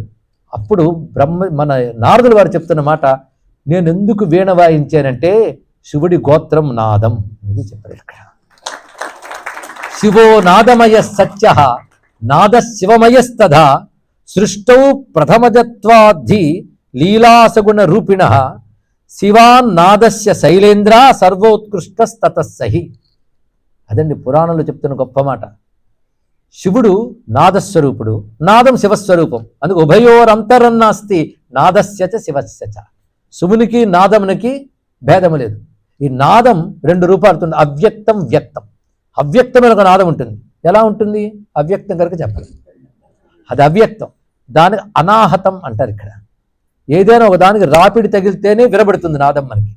అలా బయట నుంచి మనకు శబ్దం పలకాలి, బయటికి రావాలి అంటే లోపల ప్రాణ అనల సంయోగముచే ప్రణవనాదము సప్తస్వరములై బరిగే అంటూ నాదానికి సంబంధించిన సైన్స్ త్యాగరాజ స్వామి చెప్తారు ఇక్కడ. లోపల ప్రాణము అనలము అంటే వాయువు అగ్ని కలయిక వల్ల లోపల శబ్దం ఉత్పన్నమవుతుంది. అది ముందు ప్రణవ రూపంలోనే వస్తుందట, తర్వాత అక్షరాలుగా స్వరాలుగా విభాగం అవుతుంది. ఇది నాదం యొక్క ఉత్పత్తి. దీని గురించి పాణిని చాలా గొప్పగా చెప్తాడు. ఇన్ని మాట్లాడుతున్నామే, దీనికి మూలమైన శబ్దం ఎక్కడ ఉత్పన్నమైందో రీసెర్చ్ చేసి చెప్పాడు మహానుభావుడు. దాని వేదమే ప్రమాణం. దానిలో చాలా ఉంది. ఇప్పుడు నా నాదం గురించి చెప్పమంటే కొన్ని రోజులు చెప్పచ్చండి, కానీ అంత చెప్పం, కానీ పేరు వచ్చింది కనుక కొంత చెప్పుకుంటాం. అలాంటి ఆ నాదం పరమేశ్వర స్వరూపం అంటారు. మొదట ఆ నాదం అవ్యక్తం, తర్వాత అది వ్యక్తమైనప్పుడు మొదట ఓంకారంగా వచ్చింది, తర్వాత విధి రూపాలుగా వచ్చింది. కనుక లోపల ఉన్న నాదం పేరు అనాహతం. అది ఎక్కడుందంటే సహస్రార స్థానం ఉంటుంది. అది చైతన్య యొక్క స్వరూపం. అది క్రమంగా సుషుమ్నా నది ద్వారా మూలాధారానికి వెళ్ళి అక్కడి నుంచి ప్రయాణం చేస్తుంది. ఆ ప్రయాణం చేస్తున్న నాదం నాభి నుంచి పైకి వస్తూ అక్కడ మూలాధారం చేరగా దాని పేరు పర. ఆ తర్వాత క్రమంగా హృదయానికి వచ్చేటప్పుడు పశ్యంతి, కంఠం దగ్గర మధ్యమ, వైఖటికి వస్తే వైఖరి. ఇది నాదం యొక్క ప్రయాణం. అంటే నాదం వాక్కుగా ఇలా వస్తుంది, కానీ వాక్కుకు ముందు ఉన్నది ఏంటి? నాదం. అది పరమేశ్వరుని యొక్క స్వరూపము. అందుకే ఒక మాట చెప్తుంది శాస్త్రం, ప్రాణమధ్యగతో ధ్వని. ఆ ప్రాణముల మధ్యలో ధ్వని ఉంటుంది, ప్రాణముల వల్లే ధ్వని వస్తుంది. ప్రాణమధ్యగతో ధ్వని, ధ్వని మధ్యగతో నాద, నాద మధ్యే సదాశివ. ఇది శాస్త్రం చెప్తుంది. నాదానికి సంబంధించి ఒక అద్భుతమైన సైన్స్ మనకు ఉందండి శాస్త్రంలో.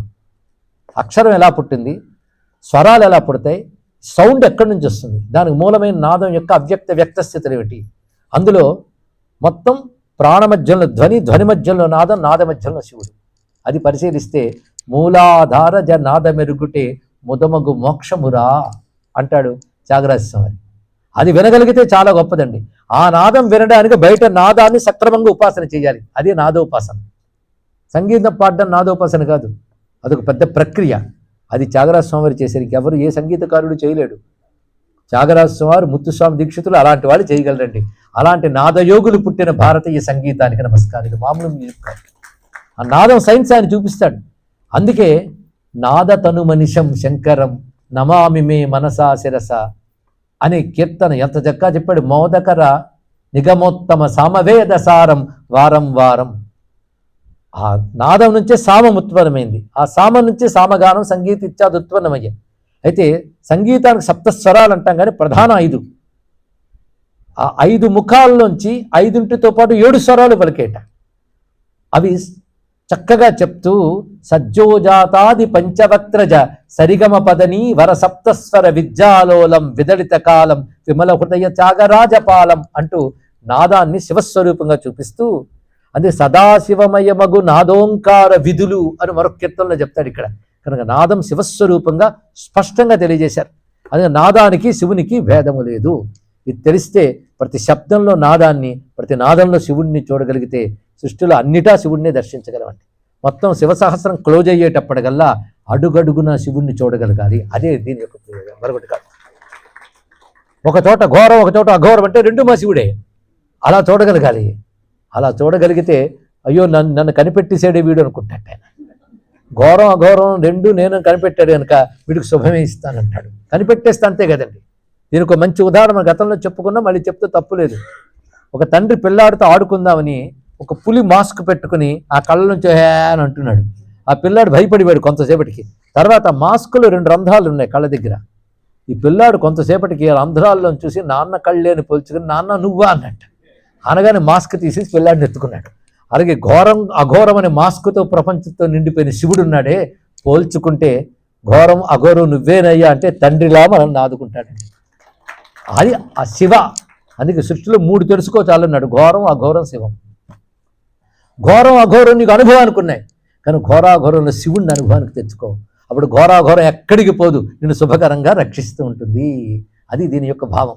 అందుకే ఆ పరమేశ్వరుడు ఆ విధంగా నాదస్వరూపుడుగా ప్రతిదాల్లో గోచరిస్తూ ఉన్న స్వరూపం చెప్పాం. ఇంకా నాద సంబంధమైన నామములు ఎన్ని ఉన్నాయి అంటే సర్వతుర్య నినాదశ్చ అని 257 నామాల్లో కనబడుతుంది. సర్వాతోద్య పరిగ్రహ, అవి కూడా ఇక్కడికి తెచ్చుకుంటున్నాం. అంటే ఎన్నో నామాలు కవర్ అవుతున్నాయి. ఆతోద్యం అని ఒక మాట ఉంది. ఆతోద్యం అంటే రకరకాల వాద్య పరికరాలతో చేసే సంగీతం అండి. అంతేకాదు సర్వతూర్య నినాద, అనేక రకాల ధ్వనులు ఆయన స్వరూపంట. అందుకే శివుడు అనగానే శంఖనాదం, అలాగే మధ్యల నాదం, ఇవన్నిట్లో శివుడు ఉన్నాడు. అదేం చిత్రమో కానీ నాదం గురించి వేదం కొన్ని విభాగాలు చేసింది. ఊదేవి, మీటేవి, కొట్టేవి అని 3 రకాల వాద్యాలు విభాగం చేసింది. మీరు ఏ చేసిన ఈ క్లాసిఫికేషన్లోకి వెళ్ళిపోతే మీరు పరిశీలించండి. ఊదేవి అంటే వాటిని సుషిరములు అని కూడా అంటారు ఇక్కడ.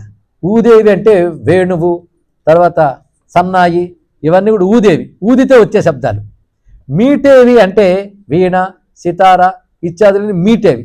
కొట్టేవి అంటే మృదంగం, దుందుబులు, ఇవన్నీ. ఈ 3 రకాలుగా విభాగం చేసి వీటన్నిట్లో నాదస్వరూపంగా ఉండే శివునికి నమస్కారం అని చెప్పారు ఇక్కడ.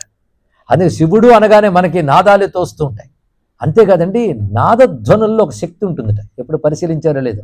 అందుకే మన గొళ్ళల్లో నాదాలు ప్రధానంగా పెడతారు, చూసారా? ఘంటానాదం, మంగళవాద్యాలు, ముఖ్యంగా హారతులు మొదలైనవి ఇచ్చేటప్పుడు పెద్ద నాదాలు చేస్తుంటారు. దీని గురించి రామచరితమానస్సులో తులసీదాస్ గారు అద్భుతంగా చెప్పారు. కొన్ని నాదాల నుంచి ఒక శక్తి వస్తుందటండి. ఆ శక్తి ఆ వాతావరణంలో ఉన్నటువంటి దుష్ట ప్రకృతుల్ని పోగొడుతుంది. అదేమిటంటే ఘంట, అదొక విధంగా కొట్టేది కింద వస్తుంది. శంఖం, అలాగే మృదంగం, వీటన్నిటికీ వచ్చే నాదములు ఆ దుష్టత్వాన్ని పోగొడతాయట. ఈ నాదాలు చెప్తూ ఇంకో నాదం చెప్పాడు, వేదనాదం అన్నాడు ఇక్కడ. వేదనాదం, అందుకే వేదం అర్థమైనా అర్థం కాకపోయినా సస్వరంగా సుశిక్షితంగా నేర్చుకున్నవాడు చదివితే, అంతేగాని అల్లాడే క్లాస్ చెప్తున్నాడు మనకు సస్వర వేదమంతల పుస్తకాలు దొరికేయాలి నేర్చేసుకుంటే లాభం లేదండి. దానికి సంస్కారం ఉండాలి, దానికి పద్ధతి ఉండాలి, అటువంటి వాడు చదివాలి. ఆ చదివితే వేదానికి కేవలం చదవగలిగితే సరిపోద్ది, దానికి సంస్కారమైన జీవితం ఉండాలి, దానికి తగ్గ ఉపాసన ఉండాలి, ఆ సంస్కారం. అందుకు మన వాళ్ళు ఎవరు ఏది ఎందుకు పెట్టారు తెలుసుకోకుండా ప్రతివాడు విమర్శిస్తాడు, కానీ ఎందుకు పెట్టారు తెలియాలి. అలా సంస్కారంగా వేదాన్ని సస్వరంగా చదివితే ఏదో తెలియని ఆనందం ప్రతివాడు అనుభవిస్తున్నాడు కదా. నీకు ఏదో తెలియని ఆనందం కలిగింది, కానీ అందులోంచి వచ్చిన శక్తి మనకు తెలియని దుష్టత్వాన్ని పోగొడుతుంది వాతావరణంలో. అందుకే నాదముల్లో శంఖనాద, ఘంటానాద, తూర్యనాద, దుందుబినాద, నమో దుందిభ్యాయచ అహన్యాయచ అని ఉంది. దుందుబిలో ఉండేవాడికి నమస్కారం, దాన్ని కొట్టే కర్రలో ఉన్న శివునికి నమస్కారం అన్నారు రుద్రంలో. దాని నుంచి సౌండ్ తెచ్చింది, కొట్టిందా లేదా, దానికి ఆ శక్తి పడిచ్చాడు. ఏమిది రుద్ర దర్శనం అండి. అందుకు రుద్ర నమ్మకం విశ్వమంతా విశ్వేశ్వరుడే అనే దర్శనం ఇస్తుంది. అది విశ్వరూపం వేరు, విశ్వేశ్వరుడు వేరు కాదు, విశ్వేశ్వరుడే విశ్వరూపుడు. విశ్వంలో ప్రత్యణువుని చూడగలదు. ఇది భారతీయ సంస్కృతి పరమార్థం ఏంటో తెలుసా? ప్రత్యణువున పరమాత్మను అనుభవానికి తెచ్చుకోవడమే పరమార్థం. భగవద్ అనుభూతి ప్రతి అణువులోంచి పొందగలగాలి. అది చేత కాకపోతే కూర్చుని మఠం వేసుకు వింటే ఆ జ్ఞానం లభిస్తుంది. ఎలా చూడాలి? కనుకనే సర్వాతోద్య పరిగ్రహ సర్వతూర్య నినాదశ్చ అని చెప్తూ తుంబ వీణ వంశనాద కాహళి ఎన్ని చెప్తున్నాడు ఇక్కడ. అలాగే వీణ, పణవి, తాళి అని కొన్ని మంత్రములు చెప్తున్నాడు ఇక్కడ. వాటి అర్థం ఏంటంటే వీణలో, వేణువులో, అలాగే మోయించే వాద్యాలలో అన్నిట్లో తాళం వేసే వాటిలో ఉన్న శివునికి నమస్కారం. ప్రతి వాద్యాల్లో ఉండే నాదంలో ఉన్న శివుడికి నమస్కారాలు కొన్ని నామాలు వరుసగా చెప్తున్నాడు. ఇదంతా నాదస్వరూపుడైన శివుని గురించి చెప్తున్నటువంటి మాట. అందుకే మన లోపల అనాహతంగా ఉన్నవాడే బయట ఆహతంగా కనబడుతున్నాడు. కనుక పరమాత్మ నాదరూపంగా వ్యక్తమవుతాడు. తర్వాత జగత్తంతా మనం చూస్తూ ఉంటాం. కనుక జగత్తు, స్థూల జగత్తుకు మూలం శబ్దం, శబ్దానికి మూలం పరమాత్మ. అది వెళ్ళాలి. ఇంకా చెప్పండి, శబ్దానికి మూలం నాదం, నాదానికి మూలం పరమాత్మ. ఇది వెళ్ళవలసిన కోణం. అందుకే మన వాళ్ళు ఉపాసనకి మంత్రం ఎందుకు ఇచ్చారు? మంత్రం శబ్దం అలా చేస్తూ ఉంటే లోపల నీ ప్రాణంతో ముడిపడుతుంది. అది క్రమంగా వెళ్ళి ఆ ప్రాణ మధ్యంలో ఉన్నటువంటి నాద మధ్యంలో ఉన్న శివుణ్ణి పట్టిస్తుందండి. అందుకే మంత్రోపాసన మౌనంగా చేస్తూ ఉంటే అది ఊపిరితో కలుస్తుంది. ఇది ఒక పెద్ద రహస్య విద్య. అందుకు మన పెద్దవాళ్ళు ఏర్పరిచారు. ఎందుకు ఏర్పరిచారో తెలియదు మనకి. మనం అంటున్న మంత్రాలు తంత్రాలు ఏం లేదంటే అంత ఉపనిషత్తులైన ఇక్కడ. అరే బాబు, దానివల్ల కూడా పొందవలసింది అది, ఊరికే పుట్టింది అది. అదే మంత్రము నాదోపాసనలో ఒక భాగం. ఇన్ని రహస్యములు. కానీ ప్రతి నామంలో ఆ శబ్దంలో ఒక నాదం ఉంటుంది. దాన్ని జపం చేయడం వల్ల ఆ నాదాన్ని పొందగలం మనం. ఈ రహస్యాలు ఎన్నో ఉన్నాయి. అందుకే మహానాద అని మాట వేశారు. మహానాదము అంటే బయటికి వ్యక్తముగా కాకుండా అవ్యక్తముగా ఉన్న శబ్దము మహానాద అని చెప్తూ తర్వాత నామముల్లో సర్వకామ, చతుష్పద, నిశాచర, ప్రేతచారి, భూతచారి, మహేశ్వర అనే మాటలు వచ్చాయి ఇక్కడ. సర్వకామ అనే మాటకి అన్ని కామములు ఆయనలో ఉన్నాయన్నాడు. అంటే అర్థం ఎవడికి ఏ కోరిక కావలసిన తీర్చగలిగే శక్తి కలిగిన వాడు ఆయన. అది అస్మిన్ సర్వే కామాహ సమాహితాహ అని ఒక వేదమంత్రం ఉంది. ఆయన యందే సర్వకామములు ఉన్నాయి. అంటే ఎవడు ఏది కోరుకున్నా తీర్చగలిగే శక్తి ఆయనకు ఉంది. అందుకే ఒక సామెత ఉంది, ఈశ్వరుడు ఇవ్వాలి ఇల్లు నిండాలి. ఇచ్చేవాడు ఆయనేనండి. అన్నీ ఆయన యందే ఉన్నాయి. అందుకే ఆయనకే సర్వకామ. చతుష్పథ, ఇది చాలా గొప్ప మాట. చతుష్పథం అంటే 4 మార్గములు. ఒక విధంగా 4 మార్గములు కలిసే కోడలు కూడా చతుష్పదం అని చెప్పుకుంటుంది. ఏమిటా 4 అంటే 4 మార్గములు కలిసిన వాడు అంటే అకార ఉకార మకార తురీయ స్వరూపము. అదేవిధంగా విశ్వ తైజస ప్రాజ్ఞ 3, దానికి అతీతం తురీయం. ఈ 4 రూపములతో ఉన్నటువంటి వాడు. అలాగే 3 అవస్థలు పైన. ఉదయం అంతా 3+1 3+1 చెప్పాం కదా, ఆ 3+1 చతుష్పద అని చెప్పబడుతున్నది. అంతేకాదు బ్రతుకు కావలసినవి 4. ఈ 4 మార్గాలు ఆయన ఇవ్వగలడు. ఆ 4 మార్గాలు కోడలు వంటి వాడు ఆయన. ఆ 4 ఏమిటంటే ధర్మ అర్థ కామ మోక్షములు. ఈ 4ంటికి ఆధారమైన వాడే చతుష్పథ అని చెప్పబడుతున్నవాడు. ఇక ఆ తర్వాత నిశాచర ప్రేతచారి భూతచారి తర్వాత మాట. అంటే రాత్రి వేళల్లో తిరిగి భూత ప్రేతాదులతో తిరిగేవాడు. ఇక్కడ వాళ్ళతో కూడా తిరుగుతాడే. అయ్యా దేవతలతో తిరిగేవాడంటే బాగుంది, కానీ భూత ప్రేతాలతో తిరుగుతాడంటే, అందుకే నేను శివుడు భూత ప్రేతాధిపతి అన్నాడు ఆయన. కానీ ఆయన దేవాధిపతి కూడా, ఆయన దేవదేవుడని పేరుంది.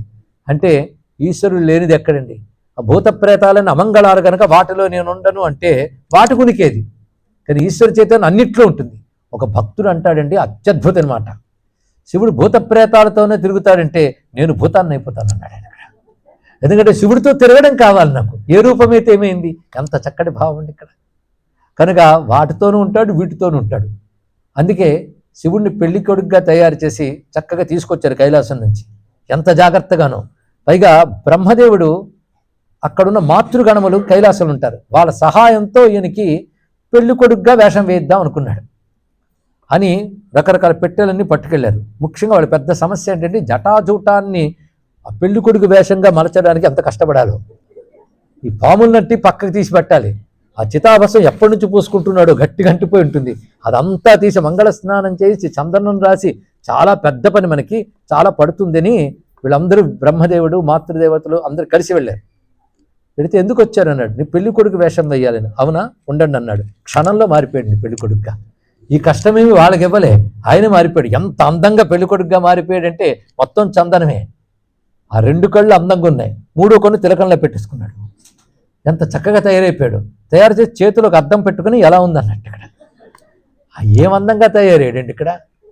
అంత అందంగా తయారయ్యాక ప్రమదగణాలు చూసి మేము ఆయన తగ్గట్టు తయారవుతాం, వాళ్ళు అందంగా తయారైపోయారు మొత్తం. దానితో పాటు దేవతాగణములు అందరూ తయారయ్యి ఆ మహావృషభాన్ని అలంకరించారు. ఆ వీపే చాలా విస్తారం ఉంది వృషభానికి, అంత ఉంది అది. ఆ వృషభం పైన మెత్తని తివాచి వేస్తే శివుడు దానిపై కూర్చున్నాడు. ఎంత అందంగా కిరీటము, ఆ సొగసు ఎక్కడి నుంచి తెచ్చుకున్నాడు. అంత అందంగా తయారైపోయాడు. చూస్తున్న వాళ్ళందరూ మైమరిచిపోతున్నారు.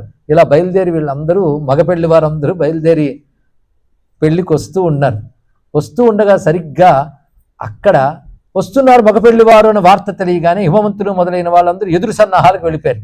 ఇక్కడ ఆడవాళ్ళు మిగిలిన్నారు. వీళ్ళ పని ఏంటంటే రాగానే హారతిచ్చి లోపలికి తేవాలి. తోడ్కొండానికి మగాళ్ళు వెళ్ళారు. ఇక్కడ ఆడవాళ్ళు సిద్ధమవుతారు. ఈ లోపల మేనాదేవికి ఒక కుతూహలం పుట్టింది. ఏమనంటే పెళ్లి కొడుకుని ముందు చూశారు అందరూ, నేను తప్ప. ఆ పార్వతీదేవి చూసింది, వాళ్ళ నాన్నగారు కూడా చూశారు. నేను ఇంతవరకు చూడలేదు. మరి అత్తగారిని కూడా ఇంతవరకు చూడకపోవడం బాగుంటుందా అనుకుంది. కానీ ఎవరినైనా అడగడానికి మొహమాటం వేసింది. ఆ నారదులు వారు ఉన్నారు, ఆయన ఇందుకు మెసేజ్ తెచ్చుకొచ్చాడు, మగపెళ్లి వారు వస్తున్నారు. ఆయన ఆపేసి వాళ్ళందరూ వెళతారు, నువ్వుండు, నాకు ముందుగా చూడాలంది పెళ్లి కొడుకుని. అంటే ఎలా చూపిస్తాను నీకు అన్నాడు. మా కోట బురుజుపైకి వెళదాం, అక్కడ అంత దూరం ఉన్నవి కూడా కనబడతాయని తీసుకెళ్ళింది. అక్కడి నుంచి నారదుల వారు చూస్తూ చూపిస్తున్నారు. మొట్టమొదటి ఆయన అందంగా వచ్చాడు, అగ్నిదేవుట. ఆయననే శివుడు అంది. అబ్బాయి ఈయన ఏం పనికొస్తాడమ్మా అని కాదు, కొనగొట్టుకు కూడా పనికిరాడు అన్నాడు. ఇంకా తర్వాత యక్షపుత్రులు నలకోవర మణిగ్రీవులు వస్తున్నారు. వాళ్ళు ఇంకా ఎంతో అందంగా కనబడతారు అక్కడ. వాళ్ళైనా శివుడు. అబ్బే నువ్వు పిచ్చిదారి, ఎంతంగా ఉంటాడో శివుడు. ఇంకా మీకు ఎక్స్పెక్టేషన్స్ పెరిగిపోతున్నాయండి. ఆహా ఎంత అందగోడు అని. ఇలా కనబడుతున్న ప్రతి దేవత గొప్పవాడు రావడం, వాడైనా శివుడు అనడం, కాదనడం, ఇలా అవుతూ ఉంటే చెట్టు అదిగో శివుడు అన్నాడు ఈయన. అక్కడి నుంచి ఇప్పుడు చూస్తుందని తెలుసుకుని వెంటనే వేషం మార్చేశాడు. ఇక్కడ మొత్తం ఎలా తయారంటే మొత్తం 5 ముఖాలు వికారం లేక, పైగా కళ్ళు మూసుకున్నాడు. ధ్యానంట, నిద్రో ధ్యానమో తెలియదు, అలా ఉన్నాడు. పైగా ఈగలు జుమ్మని విసురుతున్నాయి. ఆర్ద్ర చర్మాంబరహ, తడితడిగా ఉన్న ఏనుగు చర్మం వేసుకున్నాడు కానీ ఈగలు జుమ్మని ముసురుతున్నాయి. పుర్రెలు దండలు ఒకటి. ఎప్పుడైతే పెద్ద ఆయన వేషం వేశాడో ప్రమదగానికి హుషారెక్కి వాళ్ళు వేషాలు మార్చేశారు. ఒకడు తలకిందులుగా డ్యాన్సు, ఇంకొకడు ఇంకో రకంగా, ఒక పొట్ట మీద కొట్టుకుంటూ, ఇవి అదిగో శివుడమ్మ అని అడిగిన. ఆయన శివుడని మూర్చిపోయిందండి ఆవిడ. ఆ తర్వాత ఆవిడికి మెలకు వచ్చాక అందరినీ చీవాట్లు పెట్టింది. ఈ సంబంధం తీసుకొచ్చిన వారెవరు అనగానే నేనే అన్నాడు నారదుడు. మొదలు వచ్చి ఆయనే చెప్పాడు శివుడి గురించి. తర్వాత మొత్తం సప్తర్షులు వచ్చాట. సప్తర్షులు వచ్చి రాయబారిని నడిపారు. సన్యాసులు తెచ్చుకొచ్చిన పెళ్లి కొడుకు ఎత్తగట్టి గొప్పగా ఎలా ఉంటాడు, బైరాగులందరూ కలిసి వీడిని తీసుకొచ్చారు. ఆ అమ్మాయి అయితే అమాయకురాలు, వీళ్ళందరూ చెప్పడంతో గొప్పవాడు అనుకుంది. ఇంతమంది ఆహా ఓహో అనగానే పెద్ద ఆయన హిమవంతుడు, ఆయన బుద్ధి ఉండద్దు, ఆయన తగుదునమ్మా అని వచ్చాడు. నేను మాత్రం ససేమిరా ఈ పెళ్లి కానీ అందరూ నచ్చ చెప్పే ప్రయత్నం చేస్తున్నారు. ఎవడి వల్ల కావట్లేదు. అక్కడ పెళ్లి కొడుకు వచ్చి కూర్చున్నాడు.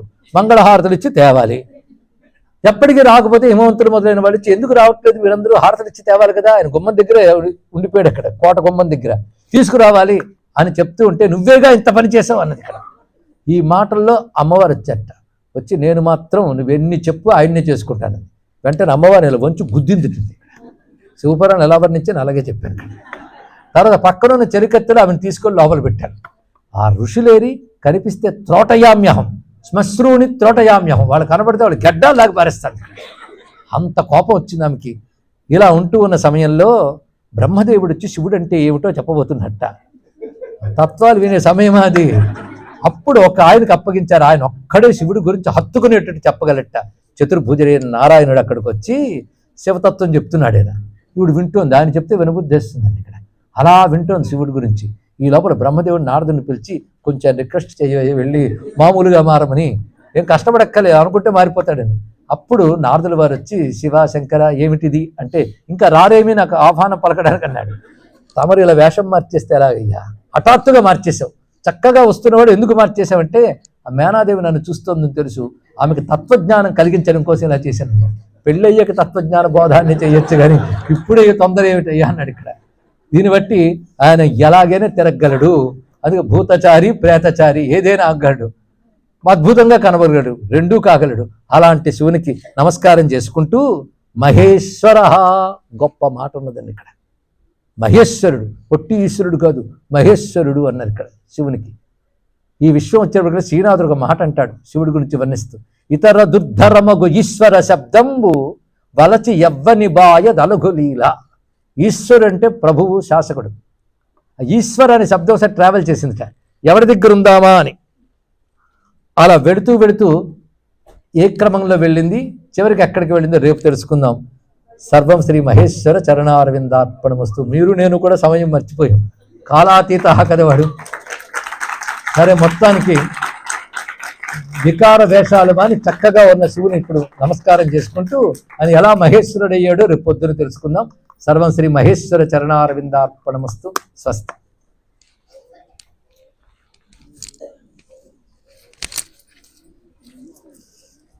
శ్రియత్కాంతాయ కళ్యాణనిధేర్ధినాం శ్రీవేంకట నివాసాయ శ్రీనివాసాయ మంగళం. ఉమాకాంతాయ కాంతాయ కామితార్థప్రదాయినే శ్రీగిరీశాయ దేవాయ మల్లినాథాయ మంగళం. కాశీక్షేత్ర నివాసాయ కామితార్థప్రదాయినే విశాలాక్షి సమేతాయ విశ్వనాథాయ మంగళం. శ్రీమద్రమారమణ గోవిందో హరి గోవింద. నమః పార్వతీపతయే. హర హర